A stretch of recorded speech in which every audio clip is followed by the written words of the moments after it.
10. Right, so number 10 is 30 Days of Night that came out in 2007, and it has Josh Hartnett. It's a vampire flick. So basically, I could have put so many vampire films on this list, but I've chosen... what's wrong with me? Sorry, just dead quick, I just clocked into something as well. I'm not a fan of vampire films, but the very few I remember you saying this, yeah. But the few I do like, I adore. And they should have been on this list. Fright Night and Lost Boys should have been on it, God damn it. What's wrong with me? But anyway, go on. Yeah, right. So I could have put like either like Lost Boys was another, like that's like one of my favorite movies in general. It should have probably been on this list, but I find too much enjoyment and happiness out of it to really call it a horror, if you know what I mean. I get it, fair enough. It's got like it's super 80s and super cheesy, and I think it just sort of like, I'm blindsided by Tim Capello's like oily muscles in his saxophone to get too scared by it. So, you know what I mean? What the fuck? It's one scene, dude. Yeah, I know, but it's so effective. It's so good. I've got a fucking comic book with he's on the front of it. It's pretty much one of oh mate, it's so good. It's so good. Oh, fuck it.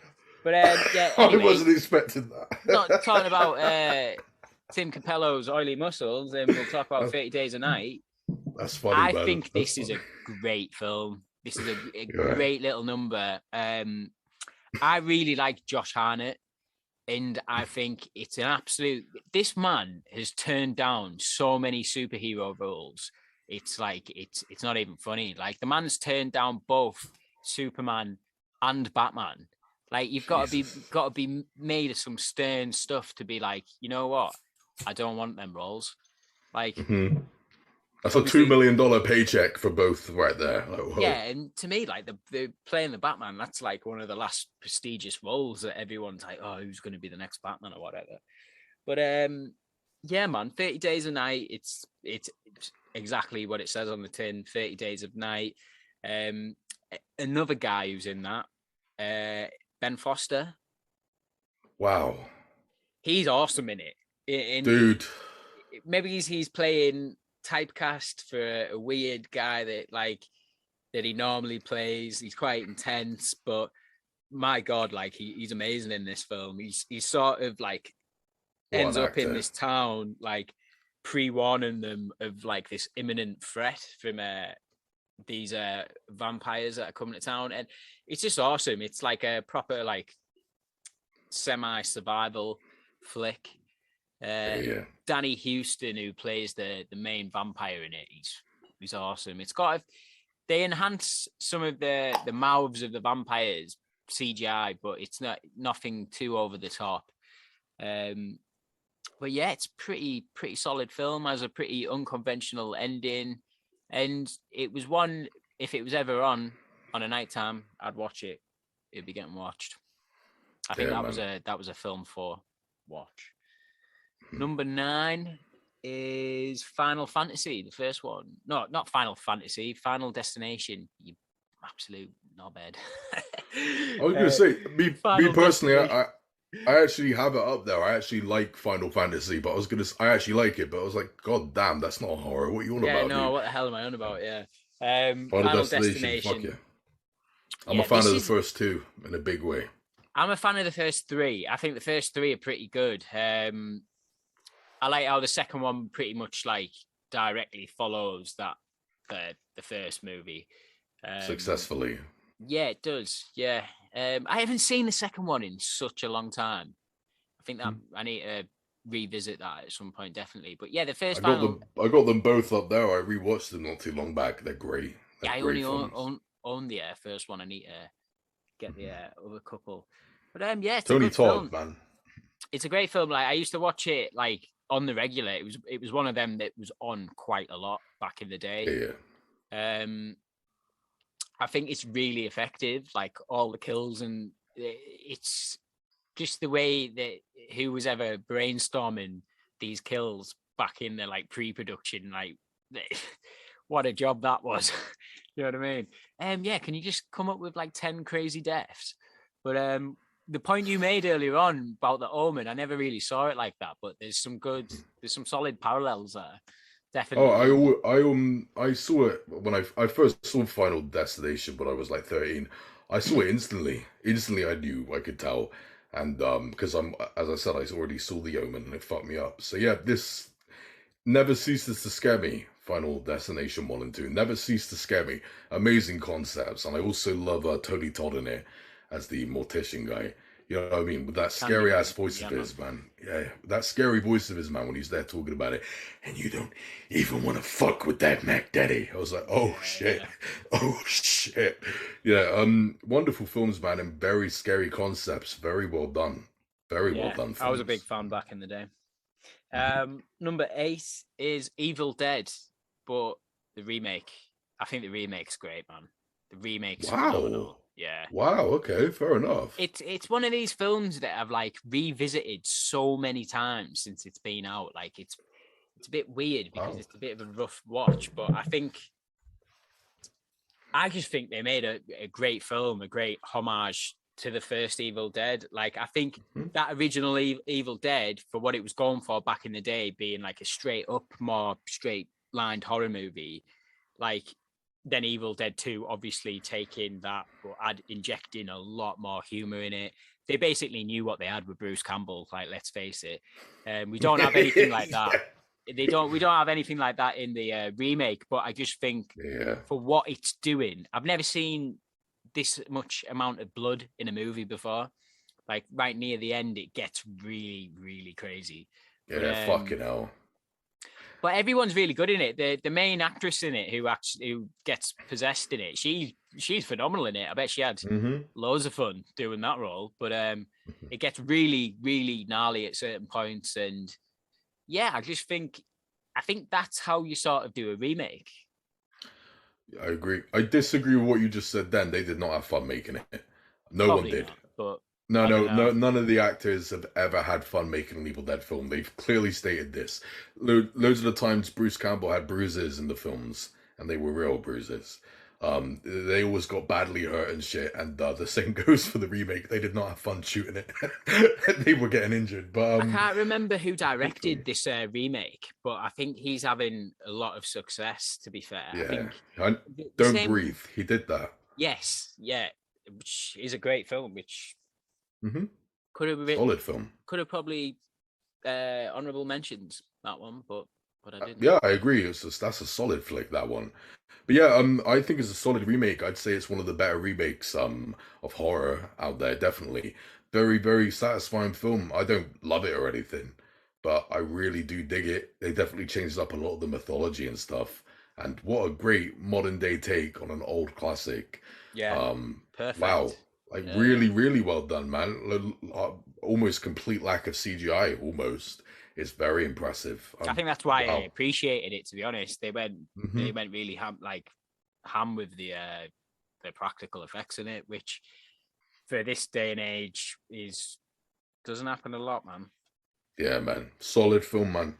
I'm glad to see it get some love. Number 7 is my two movie club. Texas Chainsaw Massacre, the original and the remake. Okay. Interesting, but okay, go on. I think Tobe Hooper's original is still up there with one of the best horrors of all time, in my opinion. Like, if I was doing this list as in, like, what are objectively the best, that would be well higher on the list. Do you know what I mean? Like, this is just my personal opinion of what I like when it comes to horror films. I agree. I agree with that. Hell yeah. Yeah, but like it's really like I watched that at such a young age, that first one, and I thought I was just watching something real. Like there was just like documentary footage, like the first scene in the van when they pick up the that's so tense, and it is in both versions as well. Yeah.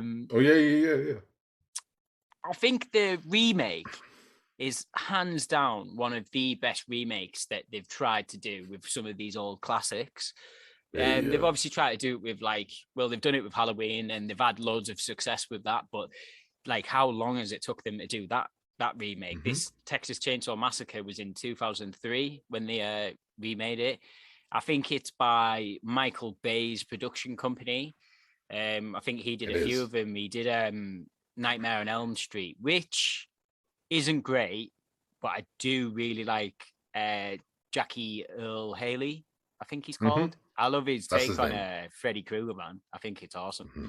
Really good. Like that was a really steep climb, a steep hill to climb, sorry.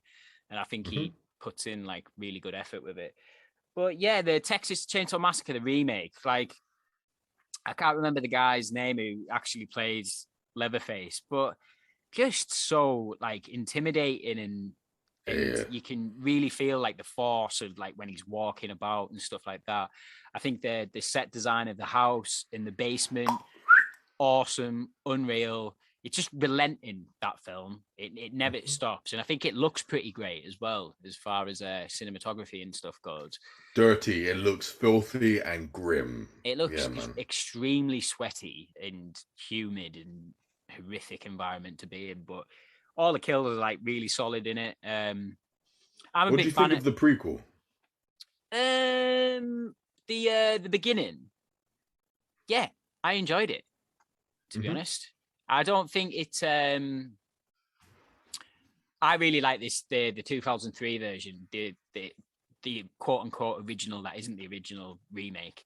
The beginning, it was fine. Again, I think the guy playing Leatherface played him really well. Mm-hmm. It gets a bit extra on the kills in that one. But yeah, I think that was a solid take. I haven't seen the one with is it Stephen Dorff, who was in he was in Felon, that film you've just watched, I think recently with Val Kilmer. But Yeah, I didn't know he was in any of them. yeah, he's in one of the newer sequels. There's also a prequel that follows Leatherface when he's like literally a child. Oh, Leatherface, the movie Leatherface. Is that what it's called? Yeah, Yeah. Leatherface. Yeah. I haven't seen it. I haven't seen it, so I wouldn't I know. really want to watch that, to be honest. It's the only one I haven't seen. I wasn't a massive fan of the 3D one. I think you give that one more props, don't you? No. I couldn't stand it when I first saw it. But after that recent one, 2022, that one, Texas Chainsaw Massacre 2022, the Oh shit, sequel, yeah. I was You like, I appreciate that one despised more. it. Yeah, I did. And I know it's a weird backhanded compliment, but I was literally able to look back at that and go, oh shit, it was trying something different and new. I'm not a fan of it, but what I'm saying is it did a hell of a lot more for me than that. I thought it was bloody diabolical, the recent one. I gave it like a 2.5 out of 10, I believe, when I reviewed it. I can't stand it. I can't stand that one. But Yeah, it yeah, wasn't great. I had a couple of moments, but yeah, I'm a massive. So yeah, I kind of agree with you on what you're saying there, and I dig it. Avid fan of the original. The remake, I really do appreciate, though I'm not too much of a fan of it. But I do prefer the beginning a little bit more. But yeah, those three films are the only films that are worth it to me in that whole thing. yeah. Texas Chainsaw Massacre, yeah. But the original, all day. I'm a big fan of Toby Hooper's sequel, Texas Chainsaw Massacre 2. Still haven't seen it, but I do know it's like this silly little comedy. I do want to watch it. You know what? It's a bit like so it's like Toby Hooper's Evil Dead 2. So Okay. think of it like that. Do you know what I mean? So it's got way more comedy injected to it. It's a lot more campy. It's got a banging soundtrack. But I'd check that out. It's if you just prepare yourself. I'll go watch it one day. Like prepare yourself before you watch it. No, it's nowhere near as tense as what the original is. You might have a good time with it. Well, what kind of says it all is the front cover. It literally spoofs The Breakfast Club. Yeah. Literally spoofs it. It looks exactly like this. It's spoofing it. So that kind of already told me. So yeah, I will check it out, and I will keep in mind it's not some official sequel, it's a comedy. I will check it out and keep that in mind. But I haven't seen it. So yeah, we'll do. I do know someone, by the way, whose uncle was in Texas Chainsaw Massacre 4, I believe, with Renee Zellweger. Oh, yeah. Matthew McConaughey. Yeah, that's right. I haven't seen that film, but I do know about it. There's a sheriff in it. And he's sadly passed on now from cancer. He died about a decade ago. But yeah, He's my friend's uncle, and he was actually in the film. Um, yeah, that's it. Something Gale. My friend's last name is Gale, and yeah, the actor's last name is Gale. Whoever it is, you guys look him up. It's him. But yeah, so yeah, I actually know someone's uncle who was in that film. Small Nice world, one. huh? Yeah. Weird. Right. My number 6. Right. I'll just say this now. All the rest of the films in my list, I love every film that's on the rest of this list. I've liked all my films that I've mentioned, but these ones are Of the course. cream of the crop for me. My number Yeah, yeah. 6 is the remake of The Hills of Eyes. This Oh, film, oh man, man. I didn't know you liked whoa, it that much. yeah. So Wow.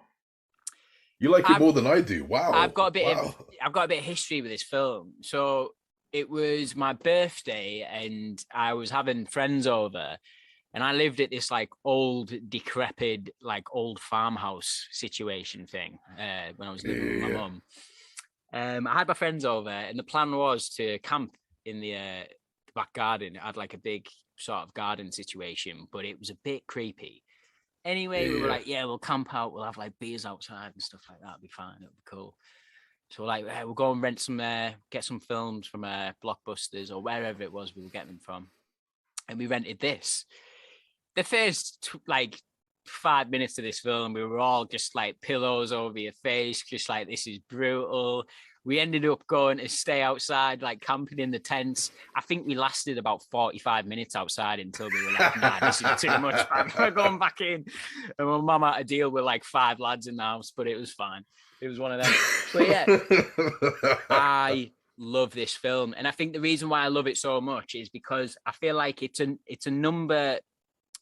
It sort of turns into this like different beast in the third act of like, so It does. Yeah, man, it does. it ramps up into this like semi horror action revenge thriller, and it's just like, I'm all about it, man. I'm all about it. Just this one Same. man heads into this town full of mutants. He's about it's just phenomenal. Like it gets really rough in the middle act, where the shit goes down with the sister, and there's like some really gruesome, gnarly stuff.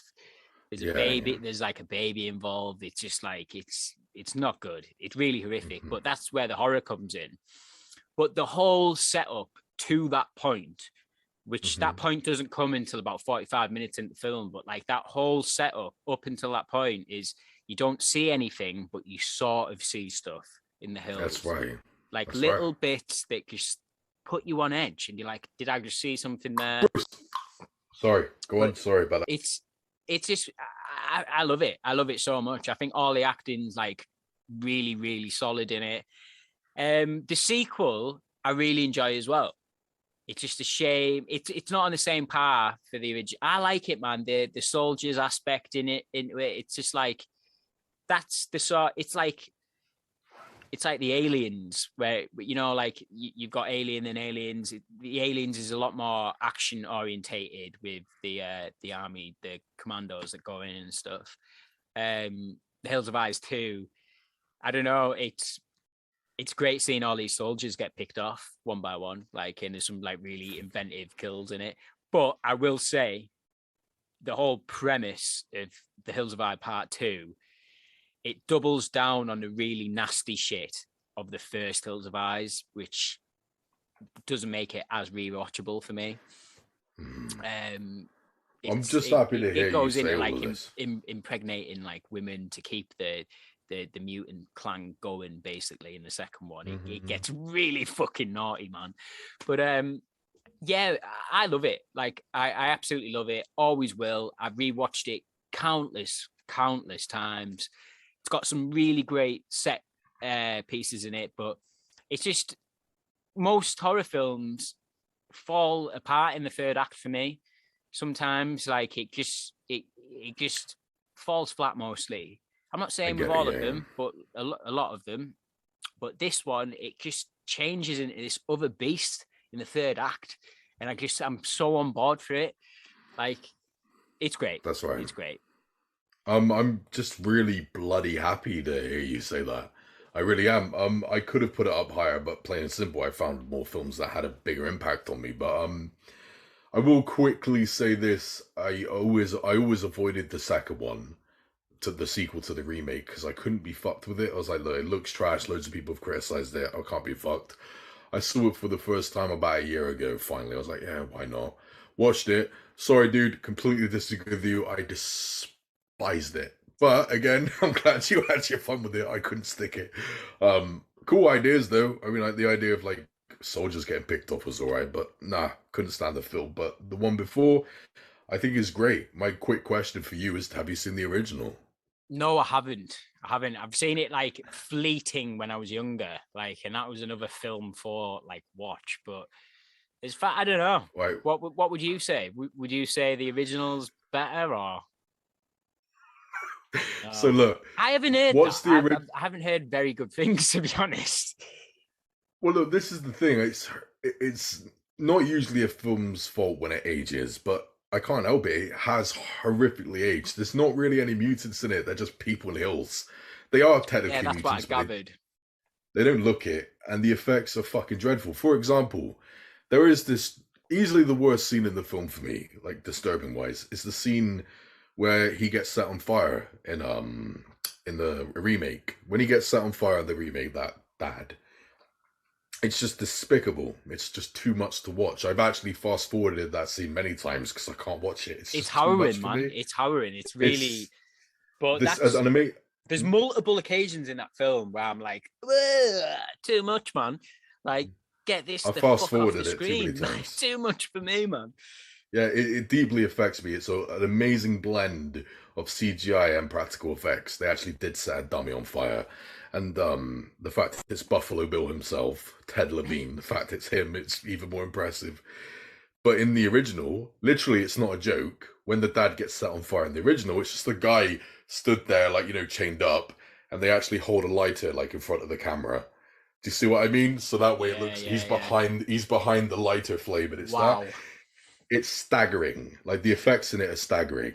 So pretty much, I think you should watch it, but just for educational purposes, just to see what inspired horror. It's Wes Craven. How could you not respect it? Even if you I'll don't like it, you gotta respect it. I'll give it a watch. Um, One hundred do it. percent. Yeah, do it. He was very passionate about the remake as well. He was heavily involved in the remake. He was completely supportive of it, and you can see the passion in it. I'm glad he was I supportive. They actually just own completely improved it. the Arrow version of it. I got it dirt cheap, Huh? so it's they're ready to watch. I haven't got it back. It's shame on me really because I love the remake that much. So I'll definitely check out the original. Yeah, I will put it this way: I'm never going to own it because I really don't like it enough. I just appreciate it. I watched it for educational purposes. No debate. The remake's better. It does the same thing, but just pumps more life into it. And I, like you, I fucking love the remake, dude. It shouldn't be as good as it is. Deformed cannibals in the desert killing people. It sounds dumb. It should be dumb. It's not. It's very well done. And that third act, you are completely right. It is pure adrenaline. The action scenes in it, there shouldn't even be an action scene in a horror film, but there is pure action here.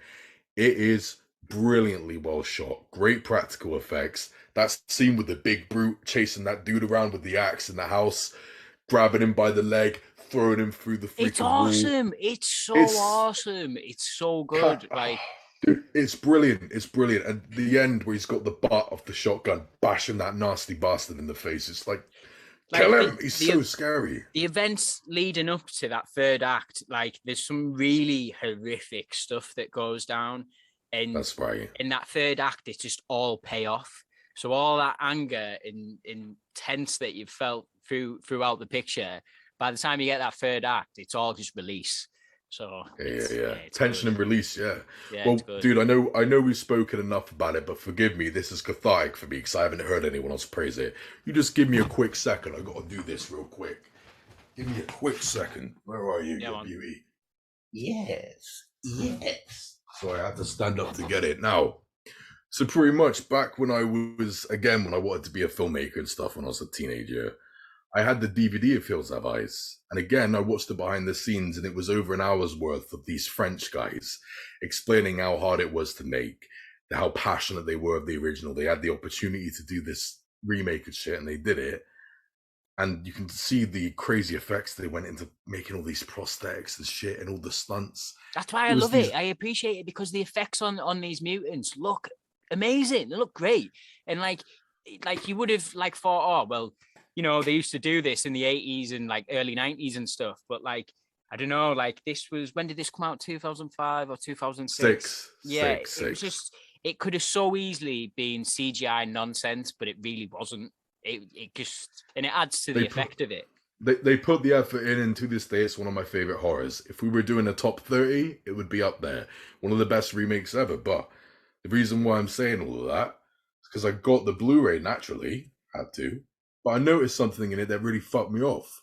Those brilliant special effects weren't on there. There were no special effects. I was like, well, you can go screw yourself. This is something with mate. What is it like with this? Some Blu-rays do that, don't they? It's fucking stupid.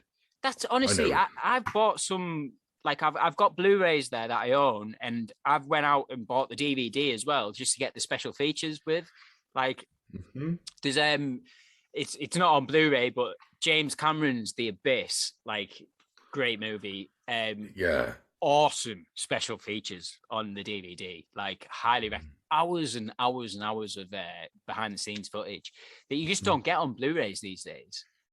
I know, and I'm a big advocate for them. It's one of the highlights of 4K, physical media. 4K, forget about it. No special features on 4K.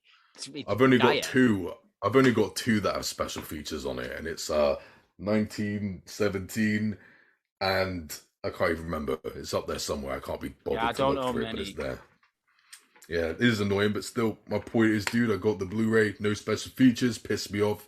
So I said, fuck this, I'm fixing it. I decided to get I modified it. I got my own brand new case, actual blue case here, edited it, made sure to put the DVD in there as well to have the special features. I am so passionate about style. I'm so passionate about it, dude. I'm that passionate about this film. I actually did the same thing for Hostel, by the way. No special features on it. Right up there, I had to fix it, get 2 discs, the DVD and all that. I had to modify it myself because I'm that passionate about the behind the scenes for these films, especially this one. I'm so happy to hear you praise it that much. You obviously like it more than I do, man, so I'm happy to hear it. And I'm kind of indulging a bit too much here with this because I'm just happy someone else finally said it. Mate, it's a great film. Even just talking about it makes me think, like, you know what, after we're finished here, I might just put it on. I have a lot of fun with it, man. A lot of fun. Yeah, dude, it's special for me. Yeah, it's wonderful, dude. It's fucking great. Well done to them. Well done. They put the effort in. It does not deserve to be as good as it is. Holy shit. That's great. No, I highly recommend it, man. Anyone out there who hasn't seen it. But yeah, that was my 10 through 6. Okay, now that was cathartic, man. I know we spent too long on it, but I had to hear that. I had to indulge there, man. Okay, so pretty much number 10 for me is a film that I implore anyone to watch if they haven't seen it. I fucking implore them to do it, but only if you've got the stomach for it, because it's one of the most disturbing films in the world. It's 2008's Martyrs. I've heard so much about this. I've never seen it. Oh, dude, you're in for something. So no spoilers. I won't fucking spoil a thing. But simply put, it's a French film, and sadly, even though I love reading subtitles, I love all that. I love watching that. I actually have seen the dubbed version before, and the dubbed version was actually really well done. Sadly, that's not available on Blu-ray for some reason. But whatever. If you can take subtitles, get the Blu-ray ASAP, dude. So it's a horror film. It's, long story short, I'll simplify it. It's just about a girl who was kidnapped. When she was young, she was kidnapped and tortured, horrendously, physically and mentally tortured by these strangers. Doesn't know who they are. Serendipity ensues and she escapes. Luckily for her, she escapes, but she has serious psychological problems. Now, as a grown-up, she manages to track down the people who tortured her, and she's completely fucked in the head, and she goes back to extract revenge.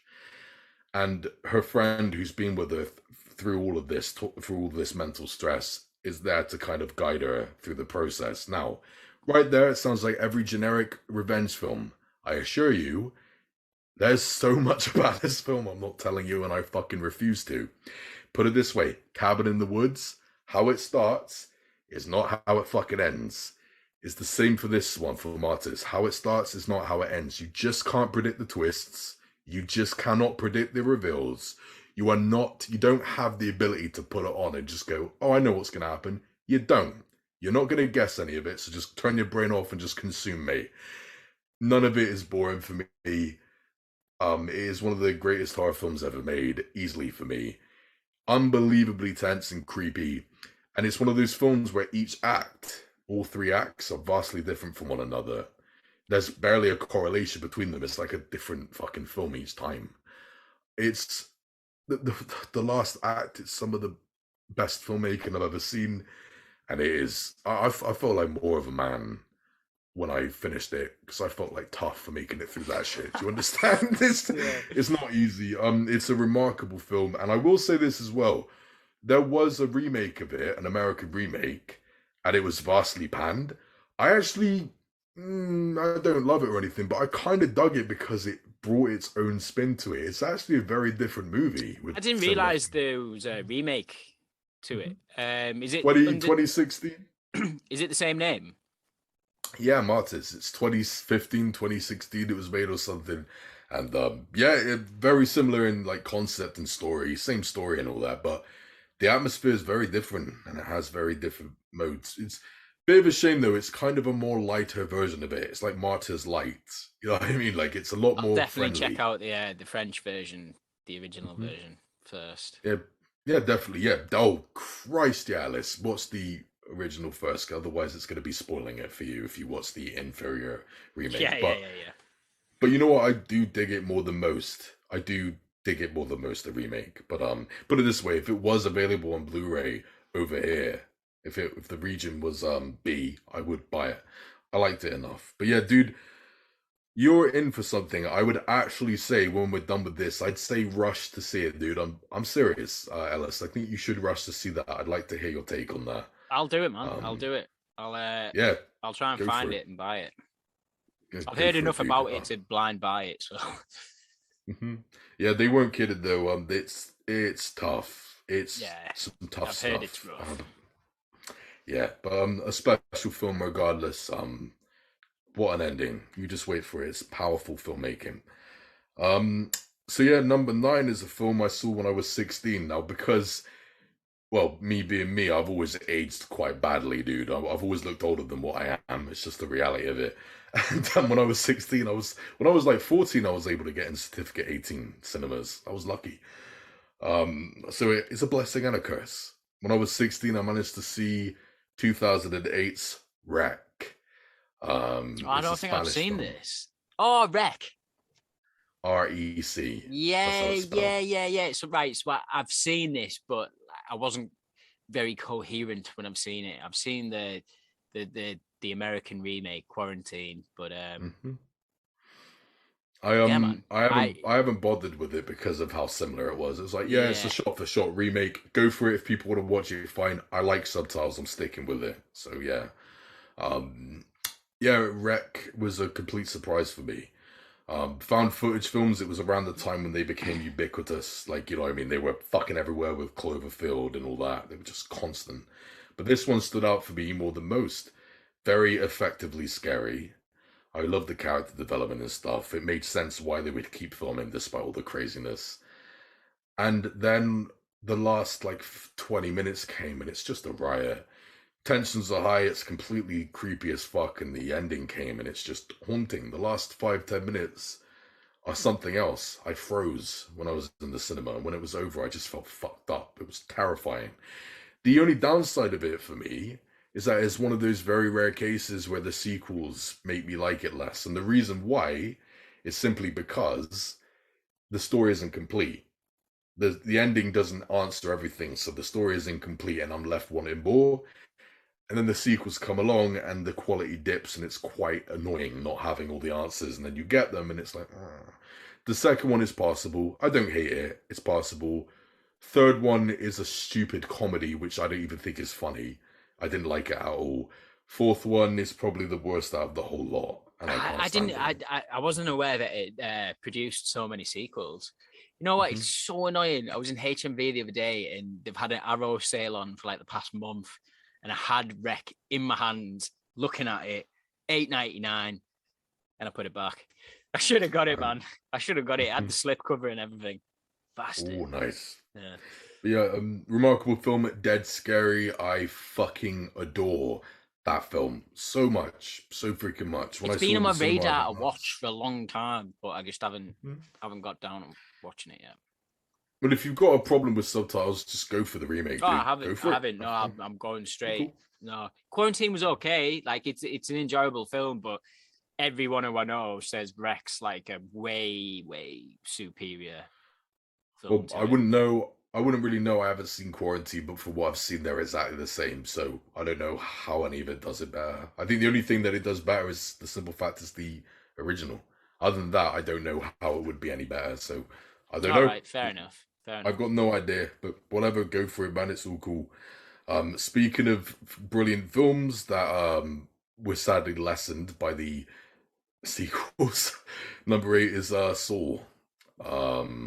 Loads of people would think that me saying Saw is sacrilege because I said it after saying 7, because it was heavily inspired by 7. So I should prefer 7, but sadly I don't, and that's an unpopular opinion, but I mean it. How Lee Whannell and James Wan made this is shocking. How they got big names to star in this is shocking, like Danny Glover. You know what I mean? It's fucking crazy to be and what's the other guy? The main guy in it is from Robin Hood, Men in Tights. The hell's his name? Carrie Elways. There we go. Sorry. Yeah.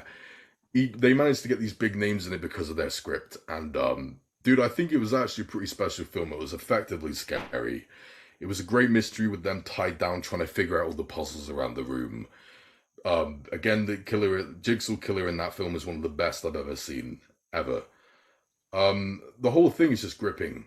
I love all the mysteries. I love all of the puzzles throughout the whole film, the flashback scenes, the effective horror, the way the blood and guts are mostly off screen. Because they didn't have the budget to fucking make a big gore fest, and nor did they even want to. It was special in many ways to be. It inspired me at a young age because of how cheap it was, but they managed to pull it off very well. And the ending, plain and simple, one of the best endings I've ever seen, ever. I adore it. The problem is that the story is not complete, and when I want to get more, I have to watch the sequels, and I can't stand them how they depended on gore more than story. I'm not a fan of it. It did actually inspire me though to do an hour-long video on my YouTube channel of Saw.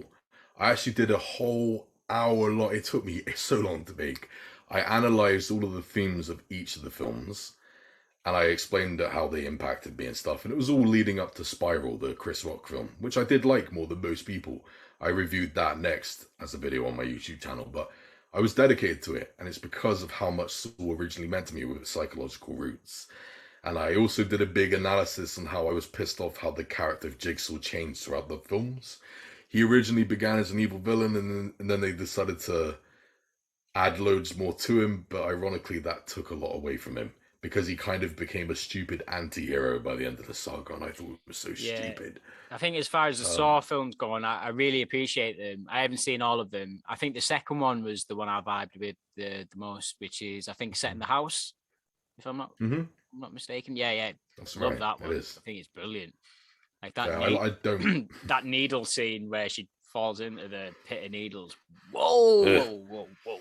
Yeah, no. For me. That's one of my least favorite sequels. I don't despise it though, but yeah, definitely is not the first one for me. That first one just impacted me, and it's number 8 for me. Means everything to me. That fucking ending, mamma mia. Right. So yeah, number 7. Oh, let me fix the camera. There we go. Am I in the center? Yes, I am. Look at that beautiful, smooth dome right there at the center. You know you love that shit. Right. So number 7 is a film that honestly, I'm kind of pissed off really being the only one, man. It was a film that made a colossal impact when it came out. And for some reason, like, loads of people have just fallen out of love with it, and the novelty has ran out because it's not the OG anymore. The novelty ran out for people. But dude, it's never stopped having a terrifying effect on me. Blair Witch Project, man. So again, I'm not usually into this theological stuff usually. Again, not that I'm an atheist or anything, because I'm not. It's just that I'm not scared about this ghost shit. It just doesn't creep me out. They're not tangible. The rules are never clear. I'm not into it. But this brought a realistic aspect to that whole thing. And these young kids trying to make a documentary, getting lost in the woods. I still to this day, I feel like I'm watching actual footage that was found in the woods of a camcorder and stuff. I feel like it. And no matter what anyone says, whether you love it or hate it, it cannot be disputed. You just can't argue with the acting. The acting is obviously brilliant because loads of people back then actually believed in the 90s that they were real, that they actually did die, that they actually were lost. People believed it, and they believed it because the acting was that fucking good. So you cannot argue. The acting is too realistic. It's gripping. Loads of people are pissed off with the lack of answers or the things that don't get fully explained. And for me, I think that's a great decision because, again, it feels real. How likely, like, I love Cloverfield, dude. Love Cloverfield. I think that's a solid film. I think it's great. But how likely is it going to be that you're going to be recording and looking up like this when there's a giant monster about to stand on you? Yeah. It's put there for the audience. And by the way, I don't mind that because I fucking love that film so much. But the point is, this one feels real. If you find actual found footage, you're not going to see everything. The scares are chilling. The lack of jump scares and everything is all chilling. The sound effects, dude. The screaming, the stuff left outside of their tents. The whole thing haunted me like fuck when I was a kid. And imagine this for me. You're saying that you almost felt like you were watching something real when you saw Texas Chainsaw Massacre as a kid. I literally believed I was watching real footage when I saw this for the first time. I was about 9-10 years old. Mate, no one would blame you. Like, it's so, like, effective in its technique, what it uses. And like you say, the acting is phenomenal because they were clearly just given the camera and said, go. Do you know what I mean? It's like that famous shot of like the snot dripping from her nose and stuff like that when she's crying. Yeah. I know it's memed to death, but like that is a really good, like, solid scene and some really good acting going on there, like you say. Right. But yeah, I concur with your choice, mate. It's a good choice. Well, I know I'm not alone. It's just that I don't know anyone. People I know who used to love it don't love it anymore. They think it's dated. And most of the others just say it's boring. And I think because we've had so many found footage films over the last 20 years, it's been saturated almost. Yeah, I agree. But the thing is, though, the novelty never left for me. Never. Look, if they're done good, if they're done really well, then I've got no problem with them. There's a couple I really like. Like I wouldn't say the found footage aspect of it's good, but like I'm quite I don't mind that as above, so below, I think it's called, or where it deals with the catacombs. I know. A really solid film that. I like that. Didn't mind it. There was another one that came out a couple of years after that called The Pyramid. I don't know if you've seen that one. It was like never heard of it. Yeah, it's got the I think it's got one of the guys out the in-betweeners in it. But if you've seen, if you know, like, knowing you, I think you're quite there's a couple of found footage films that you've put me onto that were really good. Oh really? Yeah, definitely. Like the which I can't remember. You've mentioned it in your honorable mentions. I can't remember what it was. Was it the? What?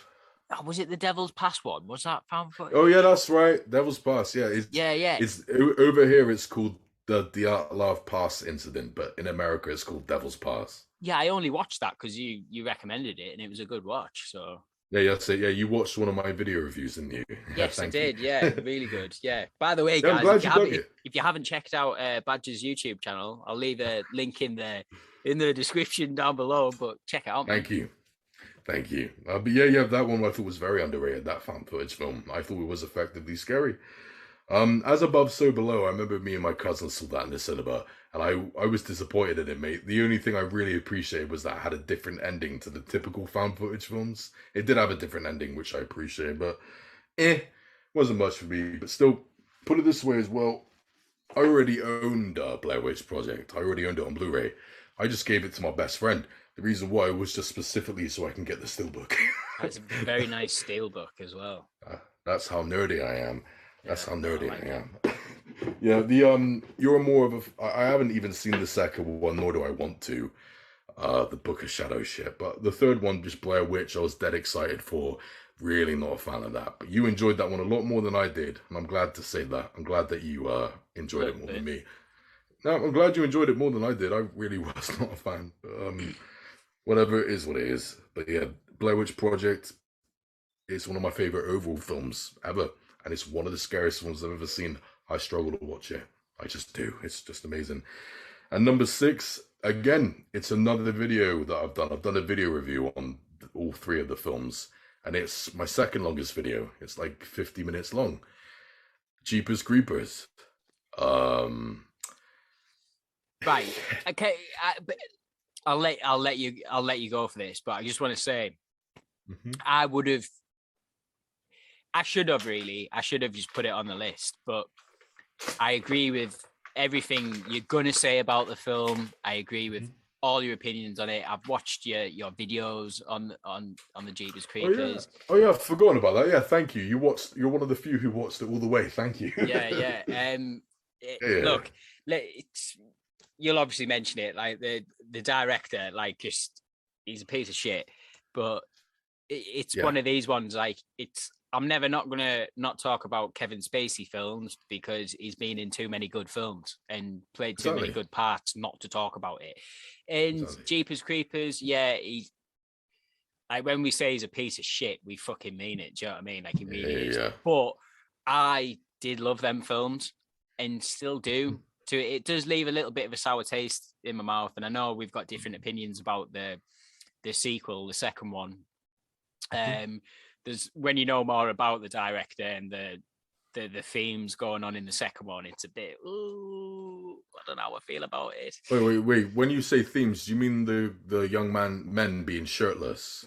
Yeah, like it's just a bit like it's a bit full on when you know the bigger picture about the director, but well, even worse is in the third one there was a victim of sexual abuse in it, and apparently there was a line there was a line in there where they were like, yeah, but the kid asked for it, and it's like, dude, what are you doing? Yeah, what are you doing? But I think me and you are both. Sorry, I'm just totally like riding on you. No, please do. I want to hear. I want to hear this. I think me and you will both agree that it is without a doubt one of the best creature designs of like, just movie history, man. Like it just looks. The whole concept and idea of it and stuff, the van that he rides around in, like that really fucked me up as a kid. And I tell you what, the one scene that'll stay with me forever and still does now when I think about Jeepers Creepers, it's not necessarily the creature design that I think of. It's when they drive past the house and he's putting the bodies down, and you don't really know what you're watching and you don't know what you're seeing. You're like, man, I've just seen a guy chuck a body wrapped in sheets down a well. Have I just seen that? And that's obviously what the characters think as well, but it's just so tense, that scene. And when you see that van coming up behind them, it's dude, we're completely on the same level, big man. No, I'm glad to hear you say that. Yeah, pretty much. I'm just going to say this real quick because I have to defend both of us here, dude. I'm not going to drag this out and go on a big rant, but I have to say this quick. I did a kind of a similar thing in my video. I had to justify myself, but loads of people weren't understandable, just blindly attack us and stuff. So look, we're not perverts. We don't support these pricks. It goes without saying. No, they're all fucking scumbags and pieces of shit, but it's just fucking... And like, I know there's this thing of like, oh, we'll just separate the art from the artist. And sometimes that's like, there's an argument can be made. And like, I wouldn't disagree with anyone that says, no, you shouldn't support a film like this. But I'm just giving you my opinion. When I was a child watching this film, it scared the shit out of me. Hence, it wasn't on my list, but it's on your list. So exactly, it's very well written. I can't help it. It's kind of impossible to separate the art from the artist because the art came from the artist. It is them. It's their mind. But this is me doing the best I can to separate them. It doesn't mean I'm a bad person, nor you, Ellis. It just means it's very, very well written, and I can't help it if this piece of shit did something that I thought was legit genius. genius. Mm. Look at it this way, dude. Again, not going to go off on a big rant here, but look at it this way. The kid who sadly suffered at the hands of this director, Victor Salva, he came out with it and got Victor Salva arrested. Francis Ford Coppola, I who know, made the I know what you're about to say, and it's blows he my made the mind. Godfather. Yeah, he made the Godfather trilogy. Obviously, Yeah. that guy was going nuts at the kid. He was going nuts at him, saying, "You'll never work in this industry again," and abusing him. The kid had to actually go to Francis Ford Coppola's house to record a load of ADR just after being abused. And Francis Ford Coppola's there yelling at this abused kid. Are you telling me that all of the fan base are gonna now burn their Godfather Blu-rays and DVDs, and they're gonna get attacked for liking that shit? No, you know what I mean. So just leave us alone. It's stupid. What are you gonna? What was the fucking director's name who made Bitter Moon and The Pianist? What the hell was his name? Roman Polanski. Are you gonna hate every film he's made because of his sick history? Well, If you think Quentin Tarantino went as far to put him in Once Upon a Time on Hollywood. So he was. Did he? Yeah, well, not Roman Polanski, but the character. Oh, okay. I was going to say there was a guy playing Roman Polanski in That's right. Once Upon a Time in Hollywood. Exactly. And depending on how you feel about Michael Jackson, I personally don't know if he did or didn't. There's evidence to support both. I don't fucking know. But if you believe it, are you really going to never bob your head back and forth when Thriller or Billie Jean comes on? You know what I mean? So pretty much, I know I've gone around there, but so many people think that people like we've us got to are mention pieces it of though. shit. I think if Yeah, we we didn't have mention to. it, if we talk about this film, give it all the praise that we think it might deserve, and not mention the scumbag of a director, then yeah, we'd be fair play to get stoned to death. But Exactly. we'll put the disclaimer out there. We're just it is what it is. And if you guys don't want to support it, buy it secondhand. The money does not go to the director. So and you don't have to watch it. We're not telling you to go out and watch this. This is just like a personal film for me and you that both affected us when we were little, getting into these films. Do you know what I mean? Exactly. So yeah, my heart completely goes out to the kid involved, by the way. He's now in his mid-40s. Man's out there doing all sorts of great work, by the way. You guys need to look him up. I think his name is Nathan Winters. I can't remember, but I've watched loads of interviews with him. He's brilliant. Just to put a positive spin on it as well, like they are taking I think they are planning on doing something with the IP in general. I think there might be. Yeah, he sold the rights. Yeah. So he's going to be nowhere near it moving forward, which will. Victor Salva, you mean, not Nathan Winters. Yeah, Victor Salva. So yeah, look, pretty much all this negativity aside, which sadly we had to explain all that, sadly, but we had to. Yeah, it's one of them. Yeah. But either way, I think this film is legit scary. There is a wonderful story that's being told off screen where you can put the puzzle together about the certain fears, the scary bits. I analyzed it like fuck in my video, so I don't want to rehash it all, but pretty much, yeah, there's a great scary thing going on behind the scenes. In the background, I mean, it's got one of the best villains I've ever seen, ever. The design's great, the character himself is great, and our two leads, Trish and Darry, are fucking remarkable. I think they're remarkably well written, some of the best I've ever seen. And the ending's stunning. It's never left me. I still have nightmares about that film too, by the way. I still do. I did explain this. I've given it a 9 out of 10. It would have gotten a 10 out of 10 had it not been for the sidekick expositional dump character. I love her so much. She is so well done. She's so... What was her name?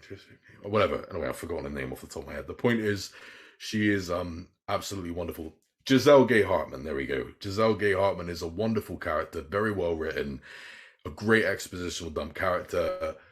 But sadly, at the same time, she brings the biggest problems into it because she's a sidekick, but somehow creates her own dumb premonitions and does stupid things that gets people killed. It's so annoying. I think it's the one letdown factor of the whole film, to be honest.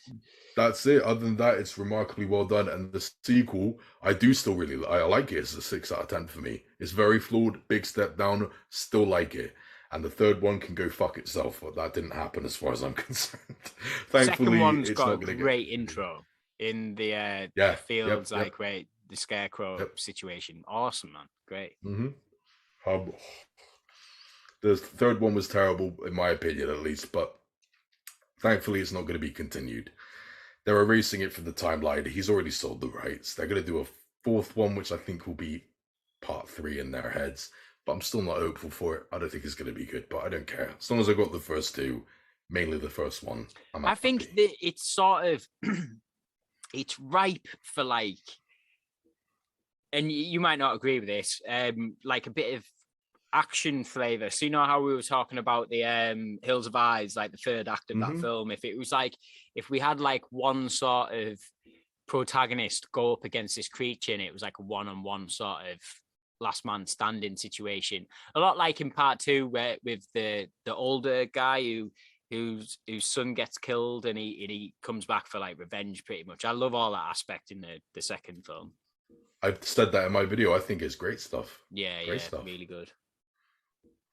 But yeah, that's it. I'm not happy with how much we've talked about that. I think I dragged that out for a long time, but I think it's it was fine. justified. It's just I think we had to do it. We're just covering our own backs with that one a little bit. Exactly. It's a shame we have to, but hey, we're not the victims here, right? So fuck it. Shout out to Nathan. I think his name is Nathan Winters. I'm sorry if I got the name wrong, but shout out to him. He's now in his 40s. He's constantly supporting children's rights and stuff, and fearlessly putting his story out there. And if you're going up against big names like Francis Ford Coppola, like, goddamn, you got balls. Shout out to him, man. Keep it. I only found that out quite recently as well. That was a bit of a shock to the system. Exactly. Love, shout outs to him, man. He's doing what I guess some people would call God's work, what the religious people would call God's work. He's doing the righteous shit. Fair play to him, man. Keep going, big man. Keep going. It's wonderful. So what was that? Was that your number 6? Yeah, that's number 6, man. That's me. Yeah, keep going, buddy. I want to hear your top 5 now, big man. Top 5. This. Right, we're getting into it. Right, number 5 is 28 Days Later. Danny Boyle. Oh, okay, yeah, Sam. I could have put that in an honorable mention. Yeah, damn, hell yeah, great film. I think this, for me, it's like this does what like Dawn of the Dead did for zombie films back in the day from George R. Romero. But for me, this is like propels what a zombie film can be in like the 21st century. I think the fact, the whole opening 20 minutes of this movie is like, I don't think people realize it. I think unless you're from the UK and you've maybe visited London or whatever, you don't realize how insane it was to get them streets looking as clear as what they did. They obviously had to shoot it like literally as dawn was like approaching, like or dusk, I think. Or was it dawn? Yeah, dawn. But like between the hours of like 5 and 6, when like there's not many people about. But you've got to understand, in London, in the capital, there'll have been hundreds of people about going to work and stuff. So the fact they managed to get permits to shut all this down for as long as what they did and shoot them scenes, it's amazing. I'll say this real quick. We have seen it done in other films before, such as Vanilla Sky. In the opening to that, New York was completely empty, and they did it a lot in I Am Legend with Will Smith. Yeah. The difference is that those films were like quadruple the budget of 28 Days Later, making it even more impressive. That whole bus that's tipped over and shit, and how the double-decker bus that's tipped over and how they smashed up everything and shit. It's like, dude, how did you do this? Just remarkable stuff, man. This is one of the best openings ever. Oh yeah, amazing! It's one of the few films on my entire list, really, that really puts the fear of God into me. Like when I watch it, it's still effective now as it is back in the day. Yeah. Like the techniques that they use with shooting certain scenes through security cameras and stuff, I find really, really inventive, really creative. Gives it a really good look. It doesn't look the best on Blu-ray, I find. Oh yeah, dude, I've got it on Blu-ray. I've got it on my 65-inch TV. It definitely does need an upscale. I know it adds to the charm of it, but it is a bit too discombobulating. I got this sexy steelbook, which I spent about, I think it was like 60 quid, dude, and I don't regret it. No, it's amazing. It's phenomenal. I've got the regular DVD, but like you say, like the DVD comes with like loads of special features on like film and stuff, so I won't be getting rid of it. But yeah, I really interesting film as far as the zombie films go. I think there's a the number. Dawn of the Dead remake was inspired by it. Oh, was it That, really? Right. yeah, Okay. that's why it had running zombies in it. It was inspired by it. Zack Snyder's Dawn of the Dead. Yeah. That's right. Yeah. That's why it had it. Yeah, it influenced so much, and I prefer running zombies to anything else. So I thank it. I am in Yeah. love with it. It's one of Danny Boyle's best films, in my opinion. It's a great movie. 100%. I think it probably is like, apart from Train Spotting, it's up there. Could be his Hmm. second best film. I would say. I would have to look at all the films in a row, but Hmm. yeah, it's phenomenal. Like it's like scene after scene, it's intense. I think it loses its intensity. Well, actually, no. I was about to tell a lie there. I was going to say it loses its intensity in the third act, but it really doesn't. When they're at the it's basically a cult now that Christopher Yeah, yeah, it Eccleston, is. like he's basically formed his own cult there. You think that Yeah, yeah, yeah. these, our heroes of the movie are safe because they've been brought in by these soldiers, but they're really not. Um, It's great. Phenomenal It's film fucking great. and a really, really solid sequel as well. 28 weeks later, it ditches the security camera footage aspect of what Danny Boyle was going for in the first one, and some of the camera techniques, cinematography techniques. It's very much more of a straightforward. But Robert Carlyle in that film's fucking great. I agree. There are some unpopular opinions that I've got here. First of all, I'm going to say it real quick. I recently rewatched 28 Days Later, and I'm really sad to say this after loving it for 15 years. I think Killian Murphy is actually kind of. I don't think he's bad. It's just the way his character's written. It's just the fact that after going through significant trauma, he just seems to be unfazed, and then he's cracking jokes and all that. And he doesn't seem to be phased. Like he finds his parents dead, doesn't talk much about it. He kills a kid with a baseball bat. Next thing you know, he's eating and joking around. It's like, come on, they've written it wrong. I think is that not That's so supposed great. to show his disconnection from humanity to begin with, though? Like he's not that far Maybe off. Like I don't these know. That's what I mean. ravages. Do you know what I mean? It's If that was the point, I think they should have made it clearer. Yeah, they don't That's the spell it only out like downside. that. They don't spell it Hmm. out for you as big as what they probably should. But I think it's Hmm. just a look at his disconnect, really. Maybe. I'm not too sure, but I don't think he's bad in it. I just think the character should have been written a bit differently, but it's still a solid performance. He works very well at being scared or kicking ass toward the end. I think it works well. And me personally, dude, I think the second one is mediocre. For me, it does like half of everything right. It does so much right. So much right. Robert Carlyle, you ain't joking, man. He's fucking great in it. How he's the protagonist and then the antagonist pretty quickly. Great makeup, very well done. But I'm just not a fan. Not that I have an issue with Americans, of course. It would make sense Americans would be there, soldiers taking over. I just think they're assholes. They're It just how does it callous does and it nasty. does take away from it a little bit. Like who's Yeah. who's the American soldier that's in it? Jeremy Renner. Hmm. Um, and who else is in it? It's got I someone can't I else. can't remember his name, but it's the black guy. I can't remember his name, but I thought he was just this annoying character, complete vile piece of shit. The way he's flying the helicopter with that guy hanging off, and he's just yelling at him and all that, like because he's just a scared innocent civilian. He's just being a dick, and it's like it's so thin how it's I written think the for point me. is that it's way less superior than Danny Boyle's original. I think it's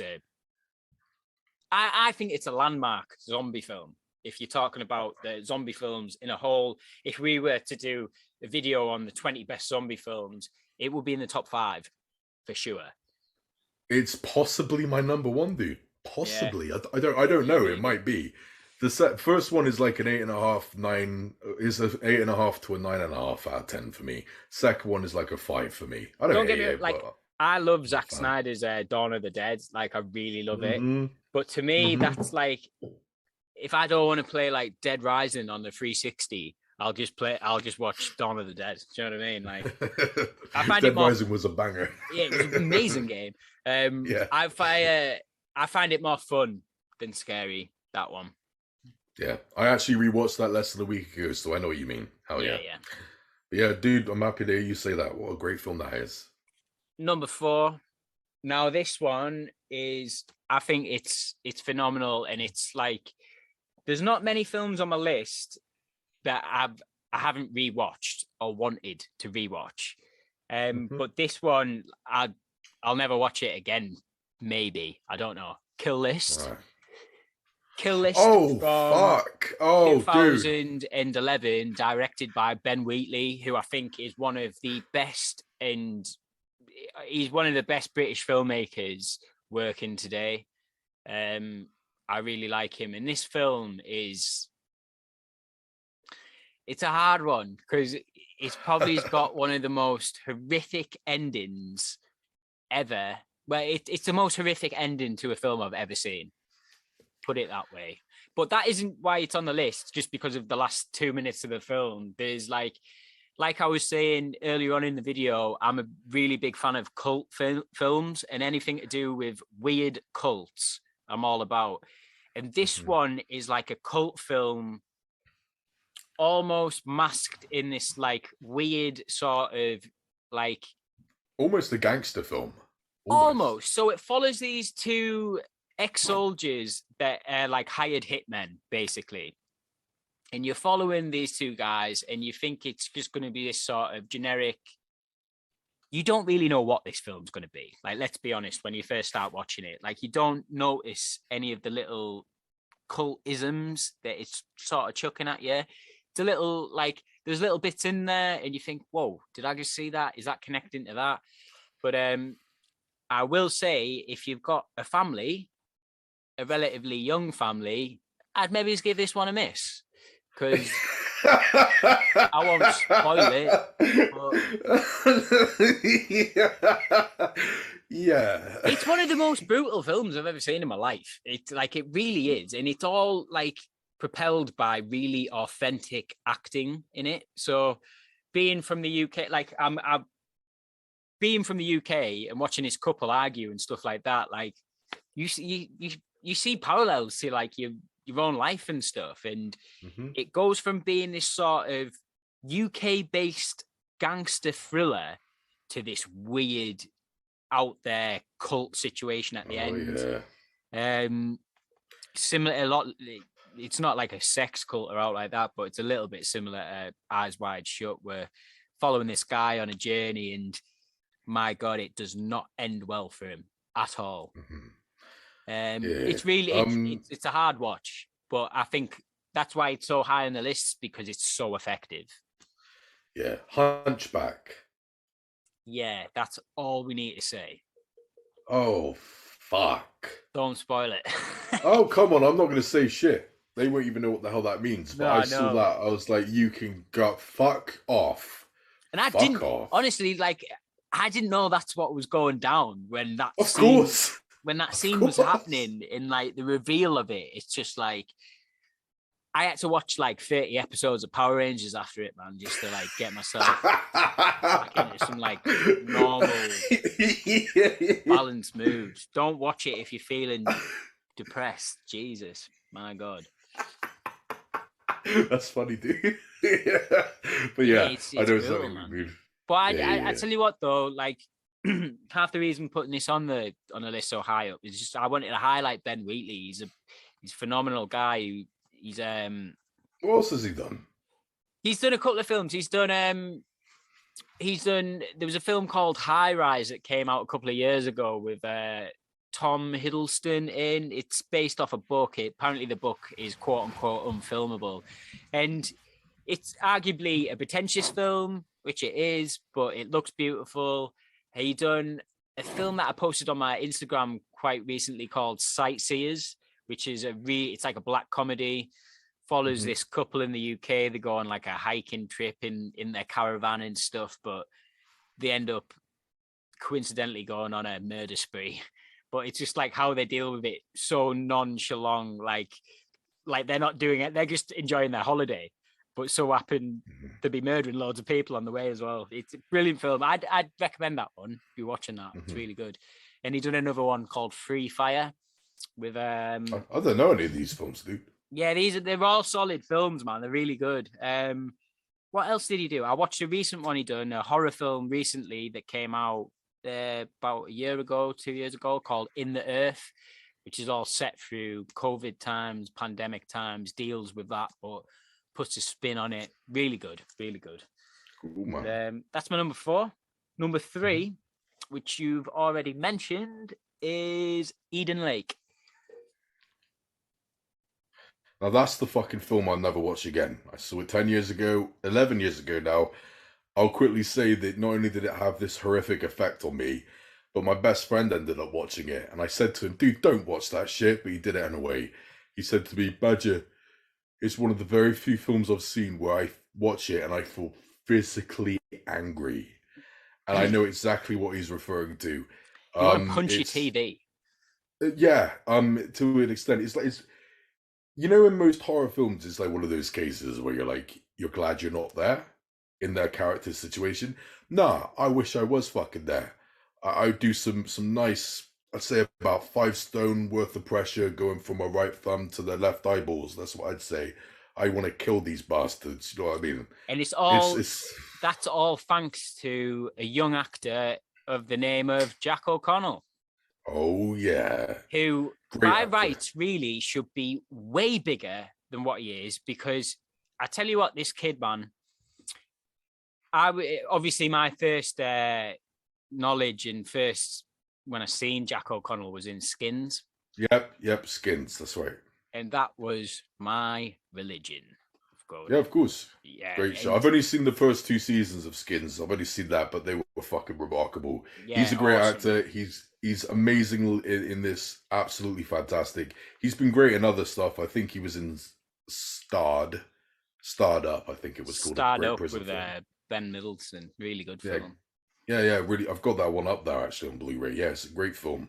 That and he was also getting tortured in Harry Brown by Michael Caine.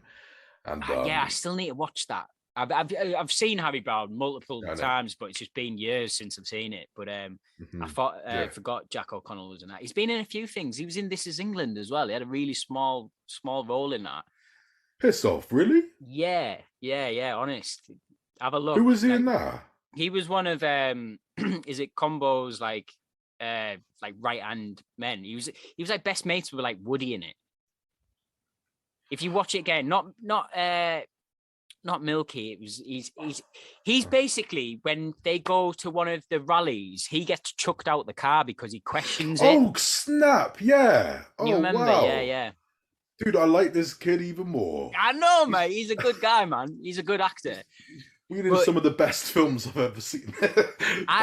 He basically, wow. when I was at university in Manchester, I was a guy who I lived with. A guy Dave who I lived with. He knows Jack O'Connell. They're from the same area. And the same age. And I don't know whether this is telling on the fact that he hasn't had loads of roles recently, but he's not far off what he is in some of these movies, how he is in real really life. Yeah, he's like fair. Yeah, I think from what I've gathered, it's a bit hard to work with, but I wouldn't know. No. Well, but that shouldn't matter. You should still get balls because he plays them really well. And absolutely. So Eden Lake, come on, man. This is it's pure survival in what seems to be the biggest forest in the UK. I don't know where it is. Yeah. Really weird. At work the other night, so the lads bring their iPads in and watch films at work, and I was upstairs doing something. I came in the office and the lads were watching Eden Lake in the office. I couldn't believe it. Just a nice casual watch of Eden Lake. I couldn't believe it. I came in and went, "What the hell are you guys watching?" But yeah, it's a phenomenal film. It's got an early role from Michael Fassbender. Yes, it does. And it's really bad. I'm forgetting the actress's name, but she's really great. The lead. She was great. I can't remember her name either. No. Oh, and the kid from This Is England is in it as well. He's in it as well. Yeah. Good to say.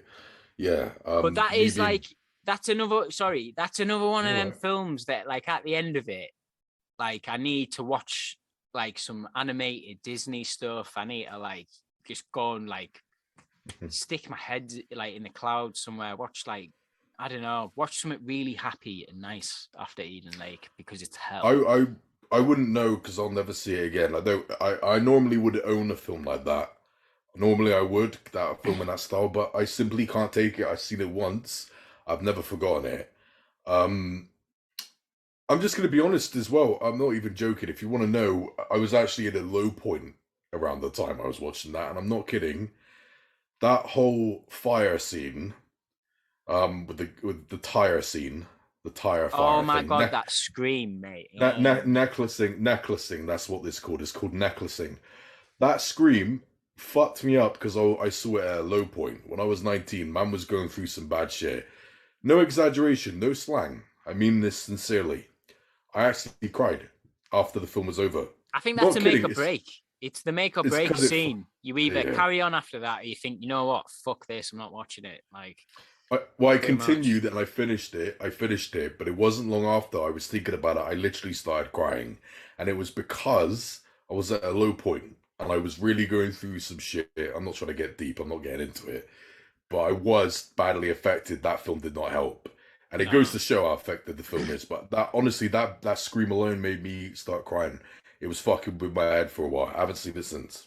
And I know I've said this a couple of times now, but if you are from the UK, like that shit could go down. Do you know what I mean? Like that is not far off. Like that I think that's the most horrifying thing about it. And the whole last act where she finally thinks that. Don't say any of this. Don't say it. Yeah. But it's very real also because it plays on the whole fear of hoodies, which was a real thing and still kind of is. It still is. It still massively is, especially in somewhere like London. Do you know what I mean? It's like that's why it's so sort of hard to watch because it's like this shit goes down, man. This shit happens. Like it's not far fetched. Yeah, loads of Americans watch it and they come out of it literally asking the question on IMDb boards. They were asking, "What does the word chav mean?" And it's like, I'd like to think what the American audience do think about that film. To be honest, I haven't heard many people actually talk about it. It went down well over there. It's just that they didn't understand why they were scared of these kids properly, like what the point of it was. And the first thing you need to say to these people is, please don't say the word chav. Because it stands for council housed and violent. Yeah. Council housed, that's dissing people for being poor. So please don't say that.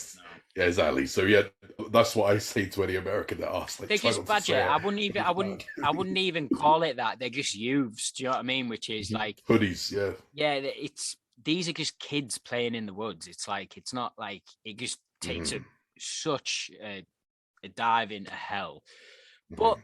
MVP of the whole thing, Jack O'Connell, like the absolute star of the show for that. The reason why you want to chuck your TV out the window is because of him. But exactly, and it's proof of how good it is. Proof of how well he's done. Testament for it.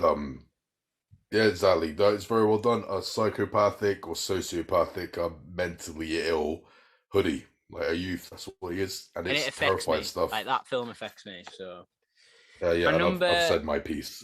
My number 2. Which you've also mentioned, but I don't know whether this was an honourable mention or not. But it's The Ritual. Yeah. Gotcha. Good. I'm glad you liked it so much, man. I wasn't too much into it. I liked it. So annoying to find on Blu-ray. I can't find it on Blu-ray anywhere. So I've got the DVD. I don't think it is available. I don't think it is. I don't know why. I don't know whether because it came out. I don't know when it came out. When did I've got it? 2017. So. It just must have not got any traction at all. But for me, it was like a really competent, well-made film. And I think the effects were really good of the creature. They were. I thought for me, story-wise, I thought it kind of got a bit iffy toward the end, even though the effects were great. But before then, I thought it was very effective, man. When they start finding, like, shit, like that whole, like, wicker ornament thing they find in that attic and shit, it's like, oh, dude, that actually did... Yeah, mate, that's a masterclass in how to be tense in a horror film. That whole where they arrive at that cabin, they all think they're going to get like good night's sleep, and things just get really freaky and weird. I don't dream much. I don't dream at all anymore. Oh, really? I would say. Oh, really? Not really. It's really weird. Like my partner dreams all the time, but me, I don't dream. My God, I dreamed about that film. I had nightmares about that film.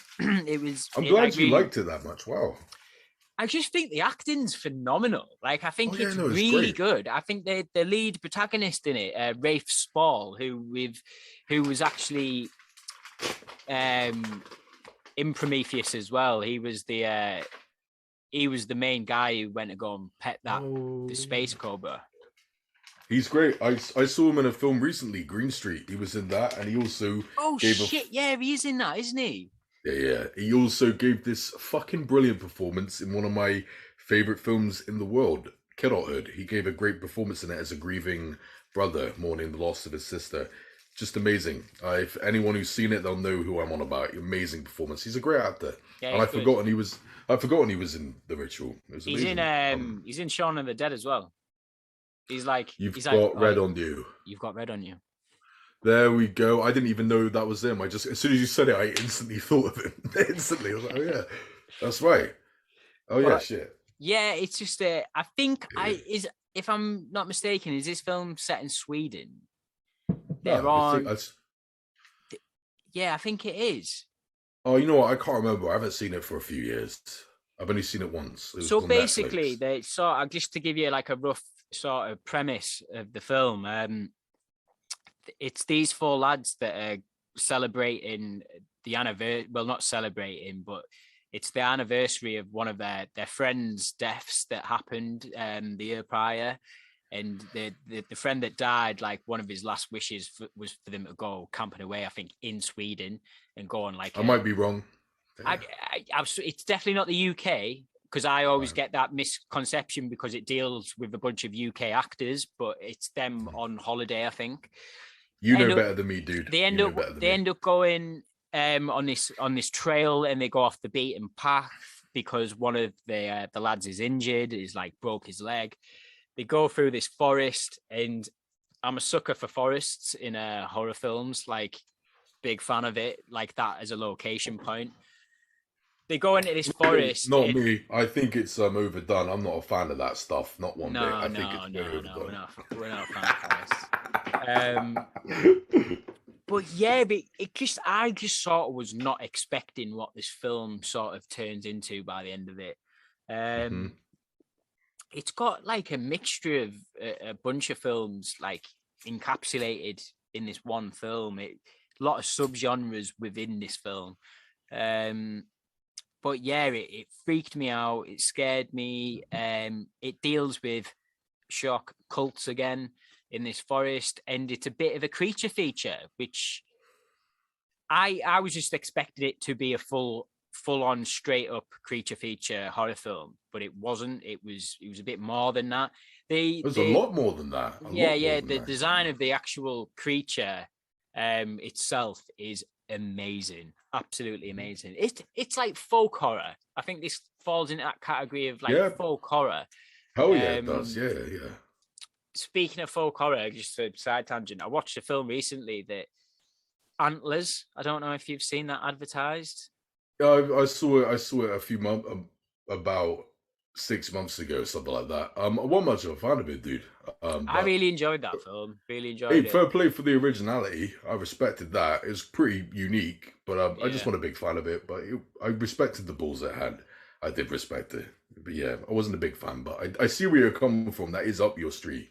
Yeah, I think that's what it is. It was just more up my sort of cup of tea. But yeah, The Ritual, if you haven't seen it, I'd definitely get on it. I think I like it a bit more than you, but oh no, you like it a lot more than me, but I do like it. I do like it. I did like it a lot, but yeah. Anyone knows where to find a Blu-ray of it? Let me know. Please let me know. I already know what your number one is. I already know what it is. I completely know what it is.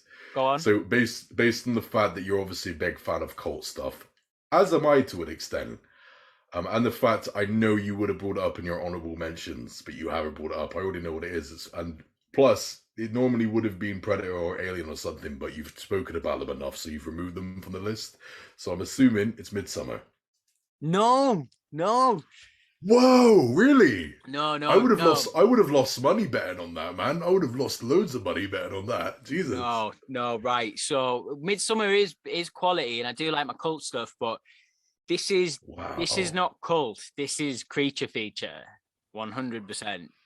Oh, now I'm intrigued. I would have lost like thousands if I had it, mate. Right, I'm surprised you don't know this one, but anyway, right. So my number one horror film of all time, and it's pretty much just one of my favorite films of all time, is The Descent. Neil Okay, I didn't Marshall. see it. Didn't see it Right, coming. Wow. All right. 2005. So right. Oh, hell yeah. Now we're talking. Firstly, I'll just get Neil Marshall off my chest because I love this man. I love him. I've watched loads of interviews with him recently as well.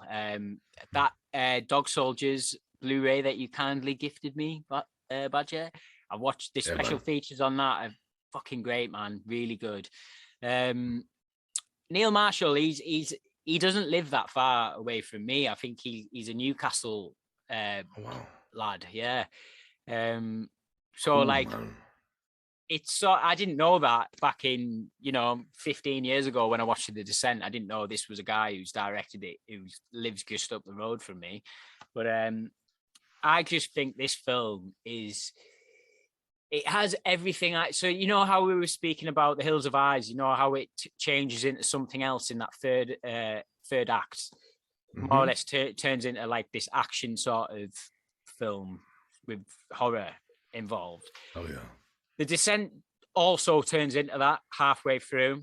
Yes, it fucking does. Yes, it fucking And does. this has a bunch of lead female actresses. Like way before it was like, Neil Marshall could have Woke. put 5 men in that cave and there'd be not much difference. But the fact it's all women in the cave and the fact that they've all got to overcome their own fears while they're down there, it's like it's quite like self-reflective. Like when they're down there, there's obviously been like a major tragedy in Sarah, the lead character's life. Husband and child get killed, but In a horrifying way. in a horrifying way. And like I think the husband's been cheating on the lead character as well with another character that's on this trip.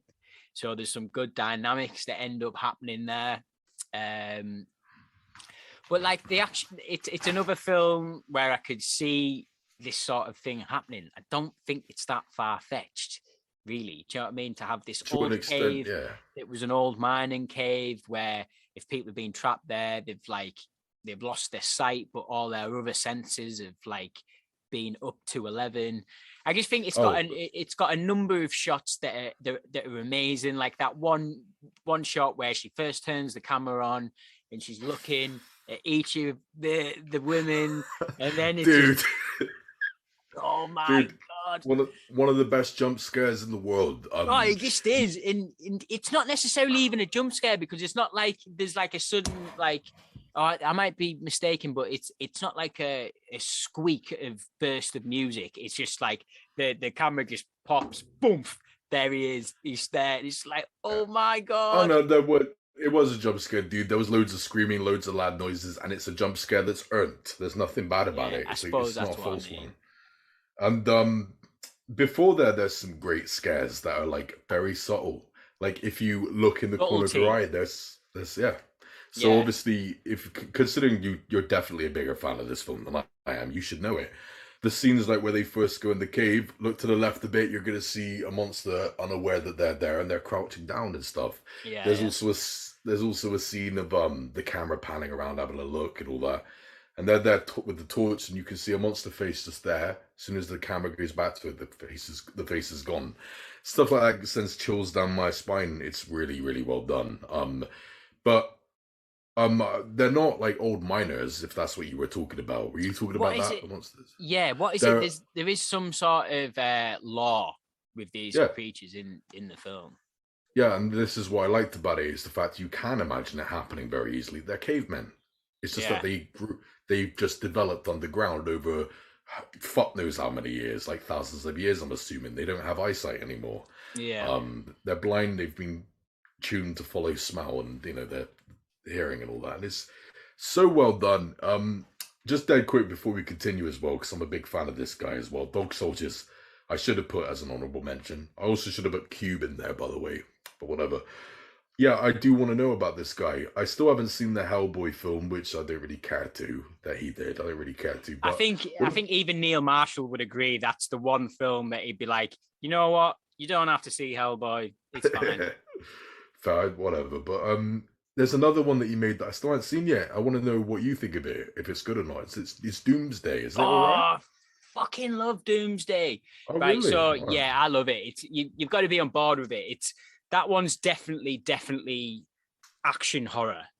Whereas The Descent, like I'm trying to pull action vibes out of The Descent when it's not really an action film. It gets gnarly at the end. Like the girls just have this like this second wind, don't they? And they think, you know what? I'm going for this, and they go on this mad killing spree. Mm-hmm. But yeah, Doomsday, get on that, man. It's really good.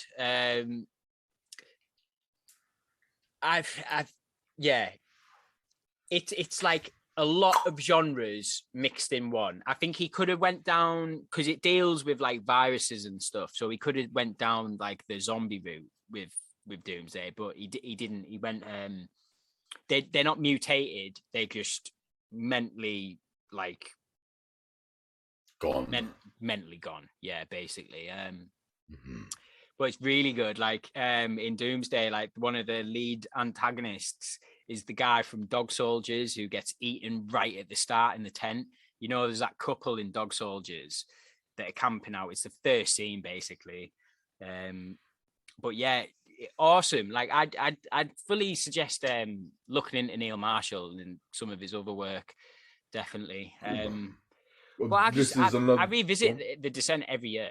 I revisit it every single year, and the sequel, while being nowhere near as good as the first one, is a good watch if you just want more to watch, because it deals with all the same characters. Have you seen it? It does, yeah. Well, it's I don't want to spoil it, but there's one character from the first one that ends up reappearing in the second one that you were not going to expect to see.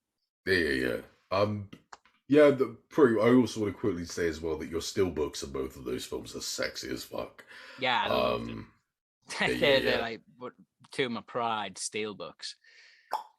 Yeah, they're fucking sexy as hell. But yeah, pretty much. So I do want to quickly talk about a sequel. So pretty much like when man first saw it back in the day, terrifying stuff. I don't like. I haven't even put that film on my list. So the fact goes to show that you love it more than I do. With that being said, Ellis, I'm telling you something, man. My horror experience would still be incomplete had it not been for The Descent. The Descent is fucking wonderful. Fucking wonderful on so many levels. I should have put it on the list when I think about it. Damn, brilliant movie. It was going to be that or Dog Soldiers, but like yeah, if I'm being, I prefer Dog Soldiers, but yeah, I do. But like also Dog Soldiers falls into very much more of a action-based horror film and comedy. Yeah. And I could be here all day talking about action horror as well, because there's loads of films that like I love the Underworld franchise. I like wholeheartedly love it. Like it's just one of them. Fair, man. I like goths kicking ass, man. What can I say? But that's my list. But it's just dead quick as well, because I do want to ask your opinion more of the sequel. I just want to hear. All right, more. Yeah, let's get in the sequel a little bit more. Like, pretty much. I adored it when I the first one. I mean, I adored it growing up. But what my biggest problem with it, hands down, was its ending. Not only was it just not satisfied, it was just a silly way to end it. And I just really didn't like it. I was like, what the fuck is this shit? Like that whole, I'm not saying anything, but birthday cake. I was like, nah. Right. Yeah, I was nah, come on, man. Like, that's just stupid. But pretty much, bear in mind, I was like 14, 15 when I saw that, right? 14, I think I was. And then I was 28 when I finally saw the sequel. It's weird, isn't it? That I hated the ending and I waited ages to finally have it continued. So a couple years ago, I watched it finally. The sequel was never played on TV that much. Like, if I'm being totally honest, like when I watched The Descent, it was film 4. Like, it was on like just late. Oh yeah, it always was before. Yeah. But the sequel, I just appreciate the sequel that it doesn't just disband and disregard the story that came before. It very That's right. much follows on from that story. Whether you're on board for that or not is sort of up to the viewer. But I like Sarah's arc. I think she's just got a phenomenal arc. Man. She's so timid in like the first couple of scenes in that first one, and by the end of the second one, she's like, I don't know, she's a badass, man. She like you wouldn't fuck with her. Like she's turned into Sarah Hamilton by the end of the film. Like it's just Linda Hamilton. Linda Hamilton. Sorry, but yeah, quality. I'd recommend the sequel, but it doesn't look as good as the first one. I'll say that. Yeah, I agree with that. Yeah, pretty much. I waited again 14 years to finally have that ending continued. And I won't lie, man, originally I was charmed by the film. I was like, holy shit, okay, this is different. It's not as good as the first one, but I'm digging it. And there were surprises in there, which I didn't see coming. But my problem with it was, aside from the fact it was too gory, but to the point where it was almost comedic, that whole, like, wrist thing, I was like, it's not. Yeah. I didn't even take it seriously, though. It was like a comedy almost, and I wasn't a fan of it. I was like, oh, God, fuck this. But also, dude, just when I thought the first ending wasn't satisfying, the ending to this one was like, no, I didn't like it. So interesting in the sense I didn't see it coming. The problem is it's so arbitrary and random. And I'm like, oh shit, so there's a lot more going on here than I thought. This is quite cool. I'd like to have a nice continuation of this, to have a look and see what this is. Nope. It bothers me, man. So sadly, my experiences with these films have been hindered both times by the endings. Yeah, I'll give you that. Still worth the watch, and I completely support it. You're getting no arguments from me, man. I need to own those films, both of them, even the second one. I should own them. You know what? I might treat myself to the steelbooks like what you've got, man. Those are sexy bad boys, man. The first, I got the Descent Part 2 on steelbook pretty easy, but the first one's a bit of a nightmare. Like I had to pay over the odds for it, and I would never normally do that. But favorite horror film. My Jumanji steelbook cost me 75 quid. You're getting no arguments from me, man. Woo! Dude, it's Jumanji in 4K. You know I want that shit. Yeah, I don't blame you. Don't blame you. Well then. So yeah, that's a great choice for number one. Fair. Well, look, I'm going to wrap this bad boy up, man, with my shit. No, I'm going to get straight into it then, man. Number 5 is one of the great... Well, they're all some of the greatest ones I've ever seen. I got to stop saying that. But yeah. An American Werewolf in London, son. Mamma mia. Yeah, God bless you, mate. I do remember you were offering to swap Werewolf for Werewolf. When I gave you Dog Soldiers, you were going to give me American Werewolf in London. Thank you very much. It's fucking sexy, man. But I was like, nah, no thank you, because I'm waiting for a proper 4K to come out soon. And it's almost 4 decades. It is 4 decades old. We should have it by now, but whatever. So look, this film is remarkable on too many levels for me. It has a completely unique character to it, in style, in comedy. There's even some hints of comedy in there. I've never seen it done before. Usually dream sequences are a waste of time. Usually they're stupid. Here, I think they work so fucking well with how much they get to you. Yeah, it's got a great blend of horror and comedy. The horror scenes are great. The atmosphere is wonderful. The whole town in the beginning, you like cults. They're not a cult, but they're almost like one. East Proctor, I think it is. It's a town that doesn't even exist, I think. And the way they know what's going on and shit, like Beware the Moon, it's great. The opening scene with the howls and stuff, the opening bit with the werewolf and the howling, scares the bejesus out of me to this day. It's great sound design. I think they actually shot it in the gardens of Buckingham Palace, by the way. I'm not kidding. Oh, right. No way. I'm not kidding. Yeah, John Landis directed it. I think he did all of it with Buckingham Palace. I think it was the gardens. And that's why Michael Jackson loved it so much. That's why he got John Landis to direct the music video to Thriller. Yeah, well, pretty much this is the other thing as well. It's the effects of American Werewolf in London. The effects, listen... To everyone out there who's listening to this and they don't like older films, because it's like 1980, 1981, if you don't like it, well, fair enough, don't bother if you can't be tossed with older films. But do yourself a favour, look up Werewolf Transformation Scene and American Werewolf in London, go for it. You're going to see something that most films nowadays won't do. They're all practical effects. It's fucking remarkable, the transformation scene. A lot of films, especially werewolf films, won't even touch the transformation like scene. Hmm. Like they won't even go near it. Neil Marshall said in his Dog Soldiers behind the scenes interview, he was like, when we were like hit with the scene of like, right, we're going to see like the transformation, he decided to shoot the camera, shoot it so it was off screen. So the Hmm. transformation was off screen, and when he comes back, he's fully formed werewolf. But like they were saying, nothing will ever top what they did in American Werewolf in London. Yeah, man. Yeah, it's phenomenal. I think it's also great how it's an answer. It answers a problem that John Landis wanker has had with previous, like the Wolfman, when people turned into werewolves in films that came out prior to An American Werewolf in London. It was always like there was like a pillar. He'd look normal. The man would look normal. As soon as he walks past the pillar, he has a bit more hair on him. Then he walks past another pillar, comes out the other side, more hair. That's how it would always be. This one decides to show all in its glory and also says, hey, it's transforming your bones. It hurts. And the guy, when he's changing, he's screaming, and it's just crazy. It's so well done. It's bonkers. It's abstract. I love it. There's only one issue with it. There is a fucking massive plot hole with it. A huge plot hole, actually. It's the intro. The whole town in the beginning, the little village who know about the werewolves and all that, when they go and save the main character, David, after he's been scratched, they use their shotguns and they kill the werewolf. But they don't kill David when he's there unconscious. They don't kill him. When they They know he's know going to turn. Yeah. exactly. Instead, they send him off to London. Now, maybe it's because they're trying to hide the fact that they've been murdering or whatever, but they could just simply say, hey, it was another escaped lunatic. That was the excuse they had for killing the werewolf guy. They said he was just an escaped lunatic. The They only could have argument tried I'd it, give to man. that is, like you say, I think they'd have to give an explanation Exactly. Too to the much of an bigger, explanation. yeah, to the bigger. It's a big plot hole, but it's one of those very rare cases where the film's so fucking good, I just don't care too much. It's like I'll keep it simple because I'm going off on a rant, but it's like Back to the Future. There's a big plot hole with how they don't recognize Marty McFly as their son and shit. It's quite crazy.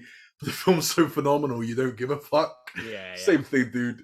The same thing. I don't really give much of a fuck because of how perfect the film is to me. So look, An American Werewolf London is close to being an 11 out of 10 for me, man. Phenomenal.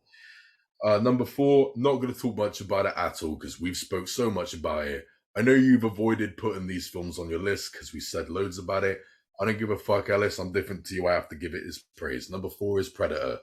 Can't help it. One of the best directed films in the world. The layers of action combined with the fears. It's expertly well done. Huge fan of it. Still effectively scary. I can't say anything about it that hasn't been said before. It's remarkable. I don't want to quickly breeze over it, but I've got to. So look, that's number 4. Want to give it all of its praise, but I've sucked this dick enough. The back of my neck's starting to hurt, man. I've got to get on this. Right, plain and simple. Sorry. All right, number 3 is a film that I think is ridiculously underrated. It's very well received, but not anywhere near high enough as far as I'm concerned, dude. Dude. Number 3 is Cabin in the Woods. I knew this was going to be a high one for you. Oh, dude, it's my religion. Straight up 11 out of 10 for me, man. Straight up. I can't really find anything wrong with it. It's just so original. Like it's so original. Mm-hmm. While not being original at the same time. Yeah. It's weird. Do you know what I mean? Yeah. It's a contradiction, but I think it works. I don't think any film's done the whole meta thing better than this. Now, as I said, I fucking love Scream. I adore Scream. But I think the reason why it's not higher is because I wasn't originally a massive slasher fan in a way, so I didn't fully connect with what it was parodying, what it was being meta toward. This one, on the other hand, I love Cabin in the Woods type films, and I've really respected them, like Evil Dead, obviously. And I'll never forget it. I went to the cinema with my friends. We went and saw it. I was looking forward to it because I heard it was a surprising film. Figured I'd see it before it got spoiled for me. Went and saw it, and I was like, shit, this is cool. You know, it got better and better for me. I was loving it. And then all of a sudden, the third act came. I had chills. I was going fucking crazy for it. I was already digging all the meta jokes and shit, and the meta, how it turns every cliche and makes sense out of them with the story. But once that third act came and all of the insanity came out, I think it wasn't just make a break for a lot of people, isn't it? That last act as well. Like you could be so on board with like the first 2 acts of the film. You realize something's wrong in the second act when it starts getting more into it. I think that the first half of the film, you're supposed to almost be moaning at the film, like, oh, Almost. really? Oh, Every cliché's there. That? Yeah, it's all on purpose though. The nerd, the virgin, the cliche, the stoner guy, the jock, it's all there. They've even got the fucking stereotype of when they're on their way to the location, there's the nutcase at the gas station. Don't go up there, that place is haunted. That's which is a lot happens. Like what happens in Cabin in the the Eli Roth film. Cabin Fever. Cabin Fever, yeah. They stop off at a petrol station just before they go to the cabin, and it's like similar sort of situation.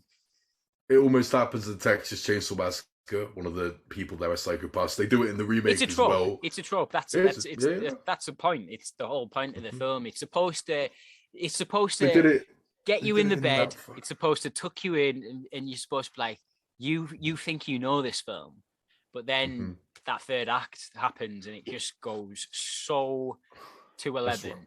Just real quick, it's bothering me. What's that cannibal film that came out? Wrong Turn. There we go. Oh, yeah, similar in that as well. Yeah. They say it to him. He was a nutcase as well. You know, they always do that. All right, take care. You're the one that's gonna need to take care. It's the same type of thing. They do it here too. It is so boring, technically speaking. It's just so dull.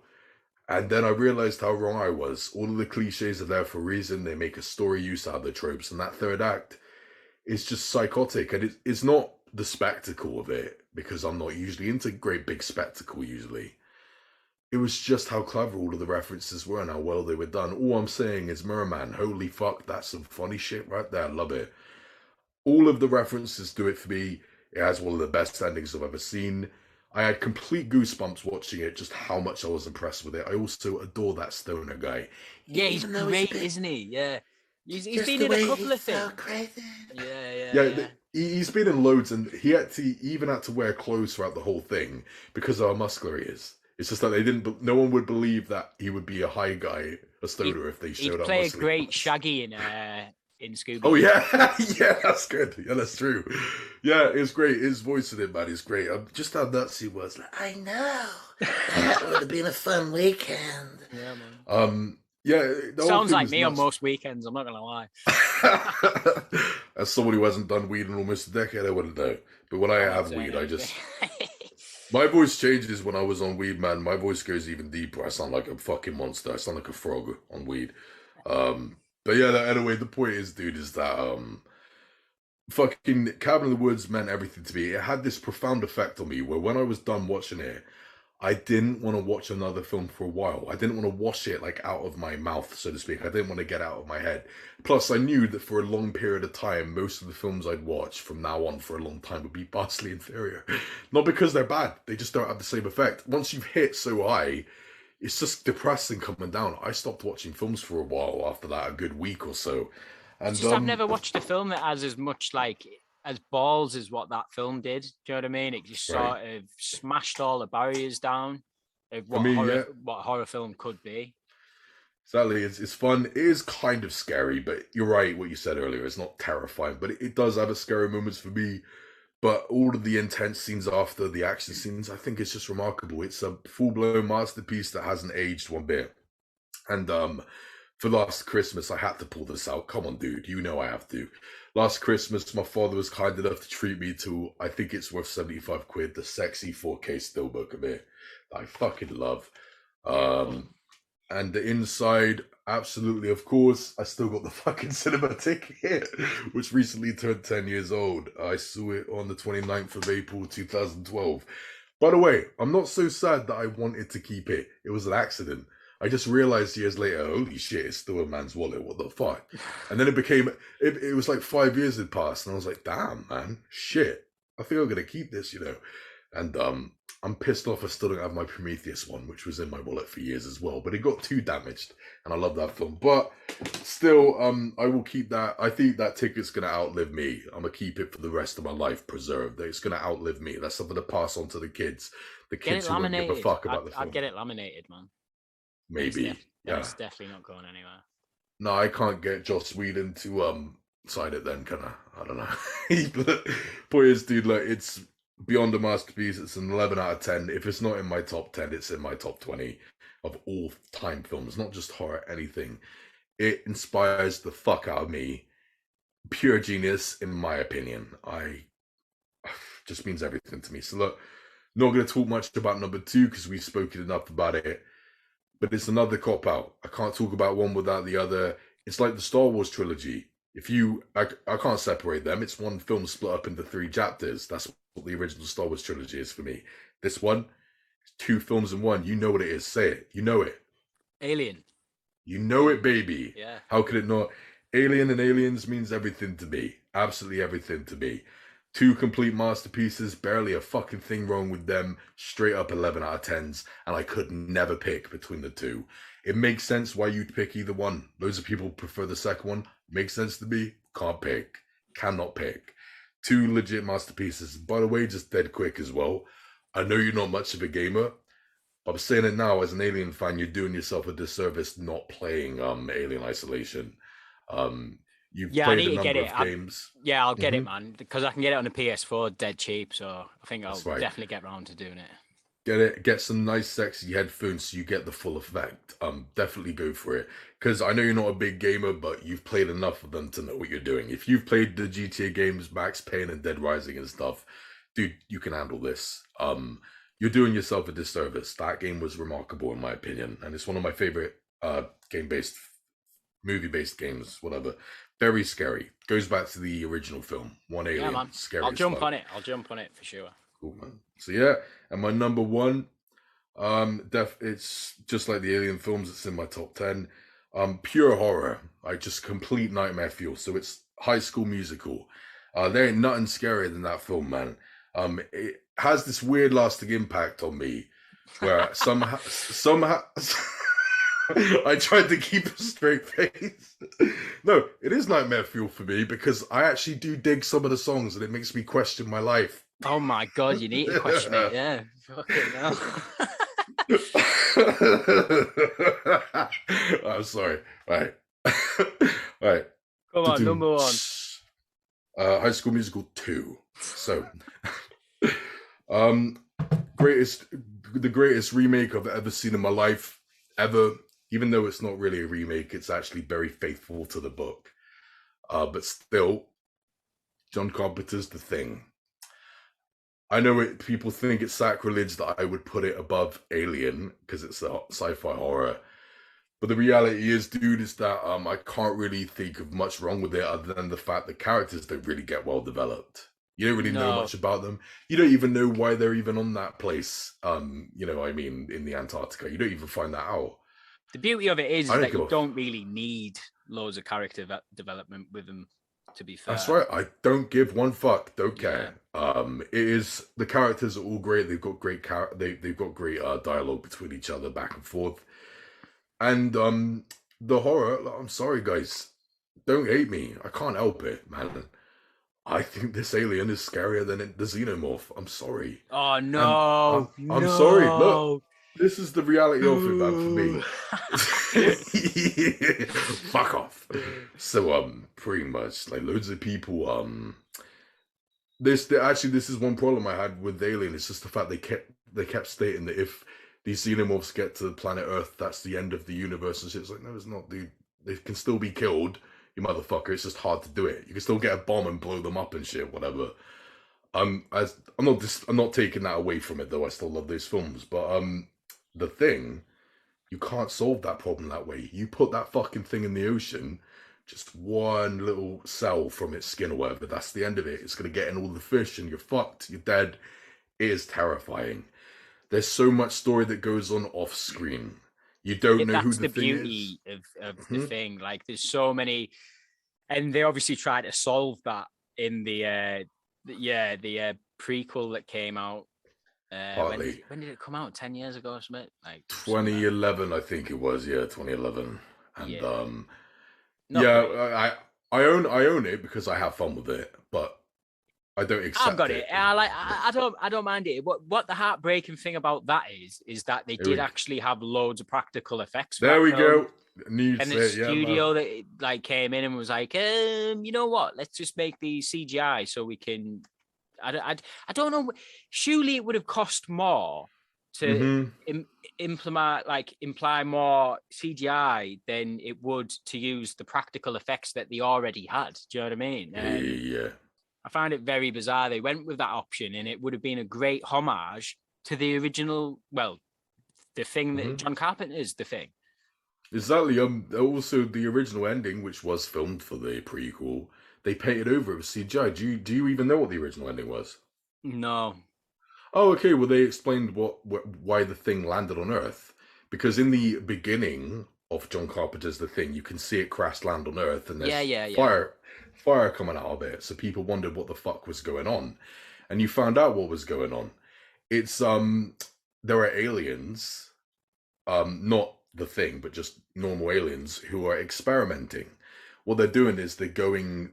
I think they're actually good aliens, if I remember correctly. They're these good aliens who are going from planet to planet, and they're capturing different aliens just to experiment on and learn from. And they're going to Earth to study like life forms on Earth. But lo and behold, one of the aliens that they captured happened to be a Thing in disguise, and it busts out and kills them all. And that's why the spaceship lands. And at the end, you found one of the aliens and stuff, and they did this great puppetry work for that alien, for this like good alien that was down there, and she finds it. But what they had to do was paint over it with CGI, and that's why when you watch the film, you've got that weird Rubik's Cube color palette thing, whatever it was. It's all painted over it, and they removed it. Interesting. Yeah, it's there, and you can find some good concept art. It's got some cool ideas, but to me, it's just not canon because they contradict those of the themes. Like, for example, with the original film, when they find that body burnt up, it's clear that they set it on fire with like gasoline, but that doesn't happen. That two-faced monster doesn't happen in the prequel. That was weird. And also the way they find the UFO is completely different to what the original film said. The original film said that like the Norwegians found it like in ice or whatever by blowing it up. Yeah, that's right. Then you watch the prequel. Nope, that never fucking happens. The ice actually gets removed when the UFO rises and shit. And it's like, dude, this never happened. I don't know why you're doing it. This is why I can't see it as canon. Plus all the Americans being there. Give me a break. No. So I don't give a fuck about it. It's just a bit of fun. But the original for me is where it is, where it's at. And all of the mystery going on behind it, the non-conventional way they discover the Thing. It goes from the dog to the two-faced monster that they find. The way you find the pit of ice from where it clearly burst out of the ice and all that at the Norwegian camp. It's like, dude, all these American. I think that the beauty of the Thing is exactly that. It's what it doesn't show you. Yes. So it's everything happening off screen that you try and work out in your head, like of how it all went down. And right there, this is where it gets more involved. This is it. The best horror films, the best, is always when, instead of the good guys going up against the immediate threat, the immediate threat, before it happens, they find the effect of the villain first. Yeah. So, for example, with Alien, of course, they find the space jockey ship. Made it infinitely more scary. With Predator, they find the skinned bodies. With Jeepers Creepers, they go down the pit. You know what I mean? These are the best things. With this one, it's the Norwegian camp. And not only is it terrifying, like some shit has gone fucking down here, more importantly, it's not clear on how it will happen exactly. You just got to put the puzzle together and you can figure it out for yourselves. And it's just amazing how it gets you involved. It's remarkable. Quality. One of my favourite scenes from that film is where Kurt Russell's got them all around and they're trying to figure out who it is. It's just so good. We'll do you last. Yeah. Stunning. Awesome. You're waiting for it to happen. Oh, God. The effects as well. I cannot believe it, how good they look. 40 years on, I cannot fathom it. Rob Bottin, or Rob Bottin, I don't know how you say his last name. He was fucking 23 years old when he made that film. What the fuck? And he worked so hard on it, he put himself in hospital from exhaustion. Yeah. I seen that. Well, I read it anyway, yeah. He worked over a year on it without a single day off. He was coming up with his own concoction of melted, like, chewing gum and shit to make all this shit. And when a puppet got set on fire, that was it. It was destroyed. He had to rebuild it and shit. The effects are pretty much perfect. There's even some scenes of stop motion or stop motion animation, like with tentacles and shit. And honestly, I didn't even know that's what it was until I Yeah, freeze framed it. it looks great. Is that with the stuff with the dog where it's coming out? Oh no! That's not stop motion. It's I'm talking about the scene. Oh yeah, wait, sorry, I made a mistake. You're on about the ending, right? Yeah, no, it's with the tentacles. So the tentacles look like they're coming forward, but they're actually getting filmed backwards and they're getting pulled Oh, that's backwards. right. Yeah, Yeah, yeah, my yeah. mistake. Yeah, you're right, but that wasn't what I was referring to. But you're right about that. No, I'm on about the stop motion stuff. Is where there's a tentacle that comes out of the ground and gets the TNT and pulls it, and that's toward the end. I really want to get it on 4K. Have you seen the 4K transfer of it yet? Have you got? Yes. I haven't seen the 4K transfer of the thing yet. So I haven't actually watched it properly, but I skipped through some bits just to test it out. I got it, and this is the thing, by the way, no pun intended. I got it, and that wasn't a lame dad joke. I got it, and yeah, the English version doesn't have that iconic, ingenious poster. Doesn't have it. No. So because of that, I said, "Oh, you can go fuck yourself, mate." I ordered the American version just to simply get that front cover on 4K. I got it.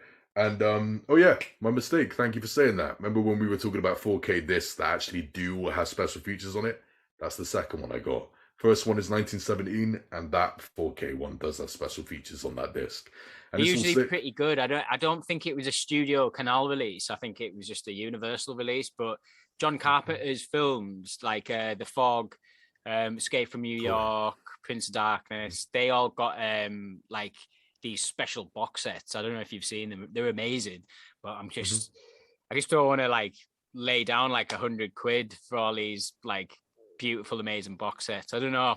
I'm having a bit of rethink with my physical media collection at the moment. I'm staying away from any sort of premium editions or steel. I've even slowed down on the steel books a little bit because, as you know, like some of these films, like when you've got to get them imported from Europe, because like I'm going to have to do that with that Soldier with Kurt Russell. I think it's available in Europe on Blu-ray, but not over here.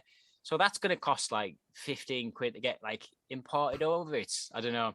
I'm having a bit of a rethink, but that's a side tangent. No, I understand. For me, we'll put it this way: I'd spend hundreds on the thing. It's everything to me. It's a religion. Every fucking thing to me. It's so important to me. Put it this way: I already stated this when we were talking about our all-time favorite films. There's only 5 films out there I prefer to John Carpenter's The Thing. Only 5 of them, man. It's number 6 for me. Yeah, The Great Escape, Star Wars, Terminator 2, American History X, and Unbreakable. Those are the only films I prefer to John Carpenter's The Thing. It's everything to me. The effects are stunning. Some people will say things like, yeah, but it's only good for the effect. It's only amazing because of the effects. Remove the special effects, it's not as good. Oh, no, the whole atmosphere of the film, where it's set, like the score to it, Well, I see where they come from, but it's like, dude, the effects are the character, though. This is the best bit about it. You cannot delineate the thing. The thing you can't perfectly explain it because its original form was a single cell organism. Yeah, it's like it's an illness, a sickness. It's a good mystery as well. Like you never know who it is. Like, and because it's gone to millions of different planets, it imitated everything.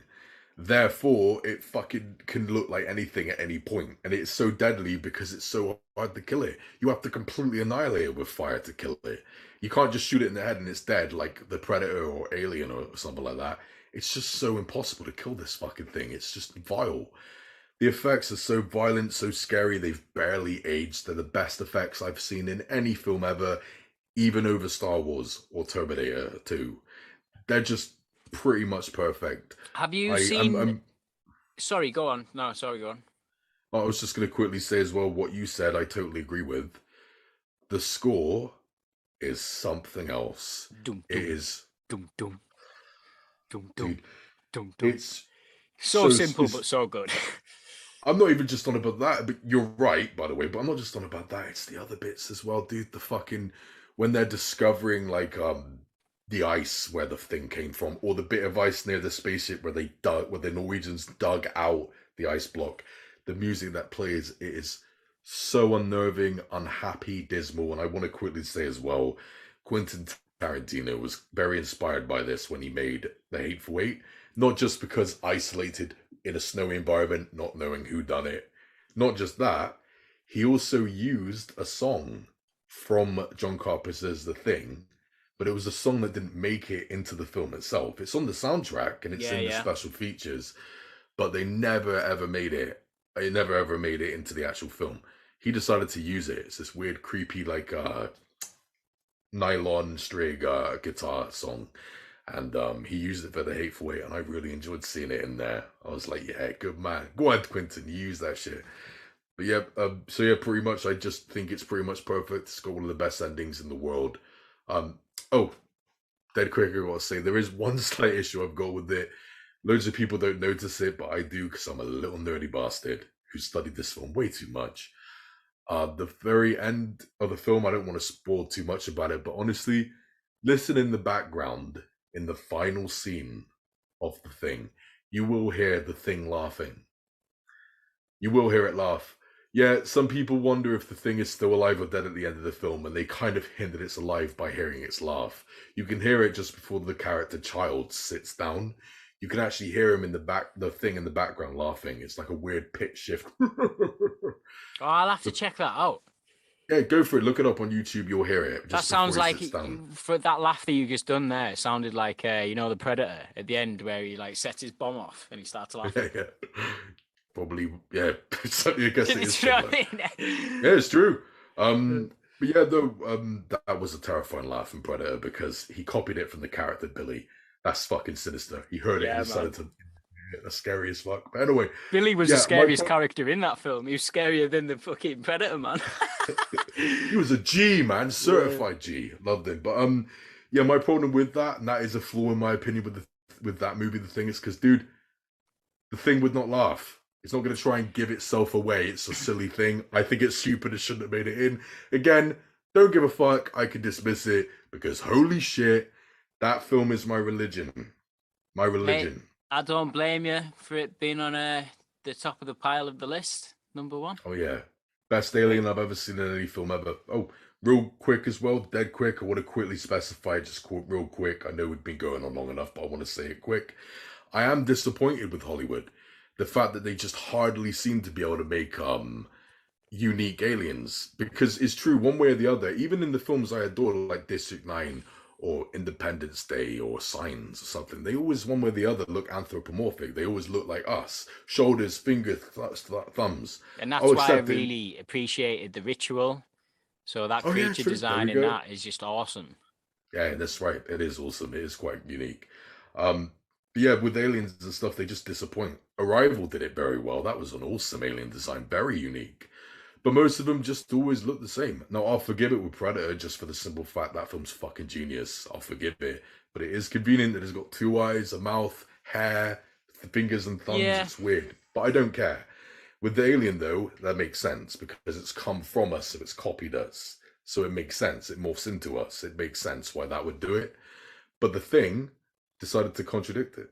I've got like a similar problem with like Hollywood is what you do, not in the fact that the creatures look sort of more like us, but the fact practical effects, man. Like there's just such a lack of effort when it comes to practical effects. Have you seen a film called The Void? Oh wow, yeah, what a banger film. All right. So that is a modern example of what practical effects can be in our day and age. See it, people. It's very overlooked. See it right now. It's very overlooked. Phenomenal. I should have really put that on the list at the top, but anyway, for another day. No, it's real cool. Great practical effects. Big love letter to 80s movies. Guys, watch it. I'm saying it now to the audience. Watch it. It's solid, man. Real creepy stuff. Great special effects in there. That whole eye thing. Yeah, phenomenal, man. Great stuff. Great stuff. Yeah, thanks for saying. I'm so glad you said that.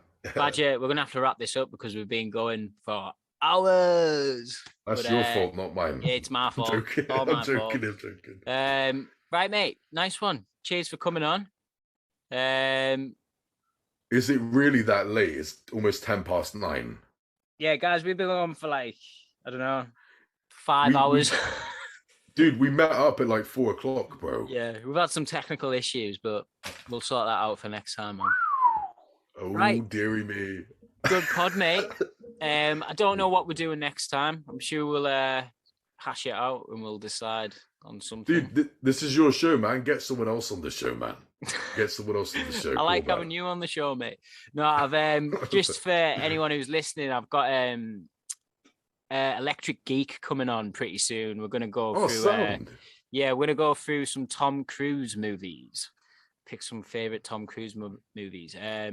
Hopefully by the time it comes out, we'll have both seen Top Gun Maverick as well. So we might do a little non-spoiler for that. I still need to see the original. Oh, mate, you need to get on the original, man. Dude, there's some old school films I need to see. I still haven't seen Beverly Hills Cop. Oh my God, I watched Beverly Hills Cop last night. Jesus Christ. I saw, that's why I thought of it. I still haven't seen Lethal Weapon. What? I know. and I still haven't seen Coming to America. Oh my God, right. Right, we're going to go, guys, because Badger needs to go and watch Lethal Weapon. But, we'll see you next time. Thank you. Take care. See you later. Oh, and this is a quick message for you, by the way, when you edited this. Watch Lake Mungo. Watch Borderlands, aka The Final Prayer. They are up your street. For the love of God, please watch Martyrs. You can edit this out. I'm saying this for you when you edited this. No, I'm leaving it in. But message me them films. I'm going to watch it. Right, nice one. Cheers, guys.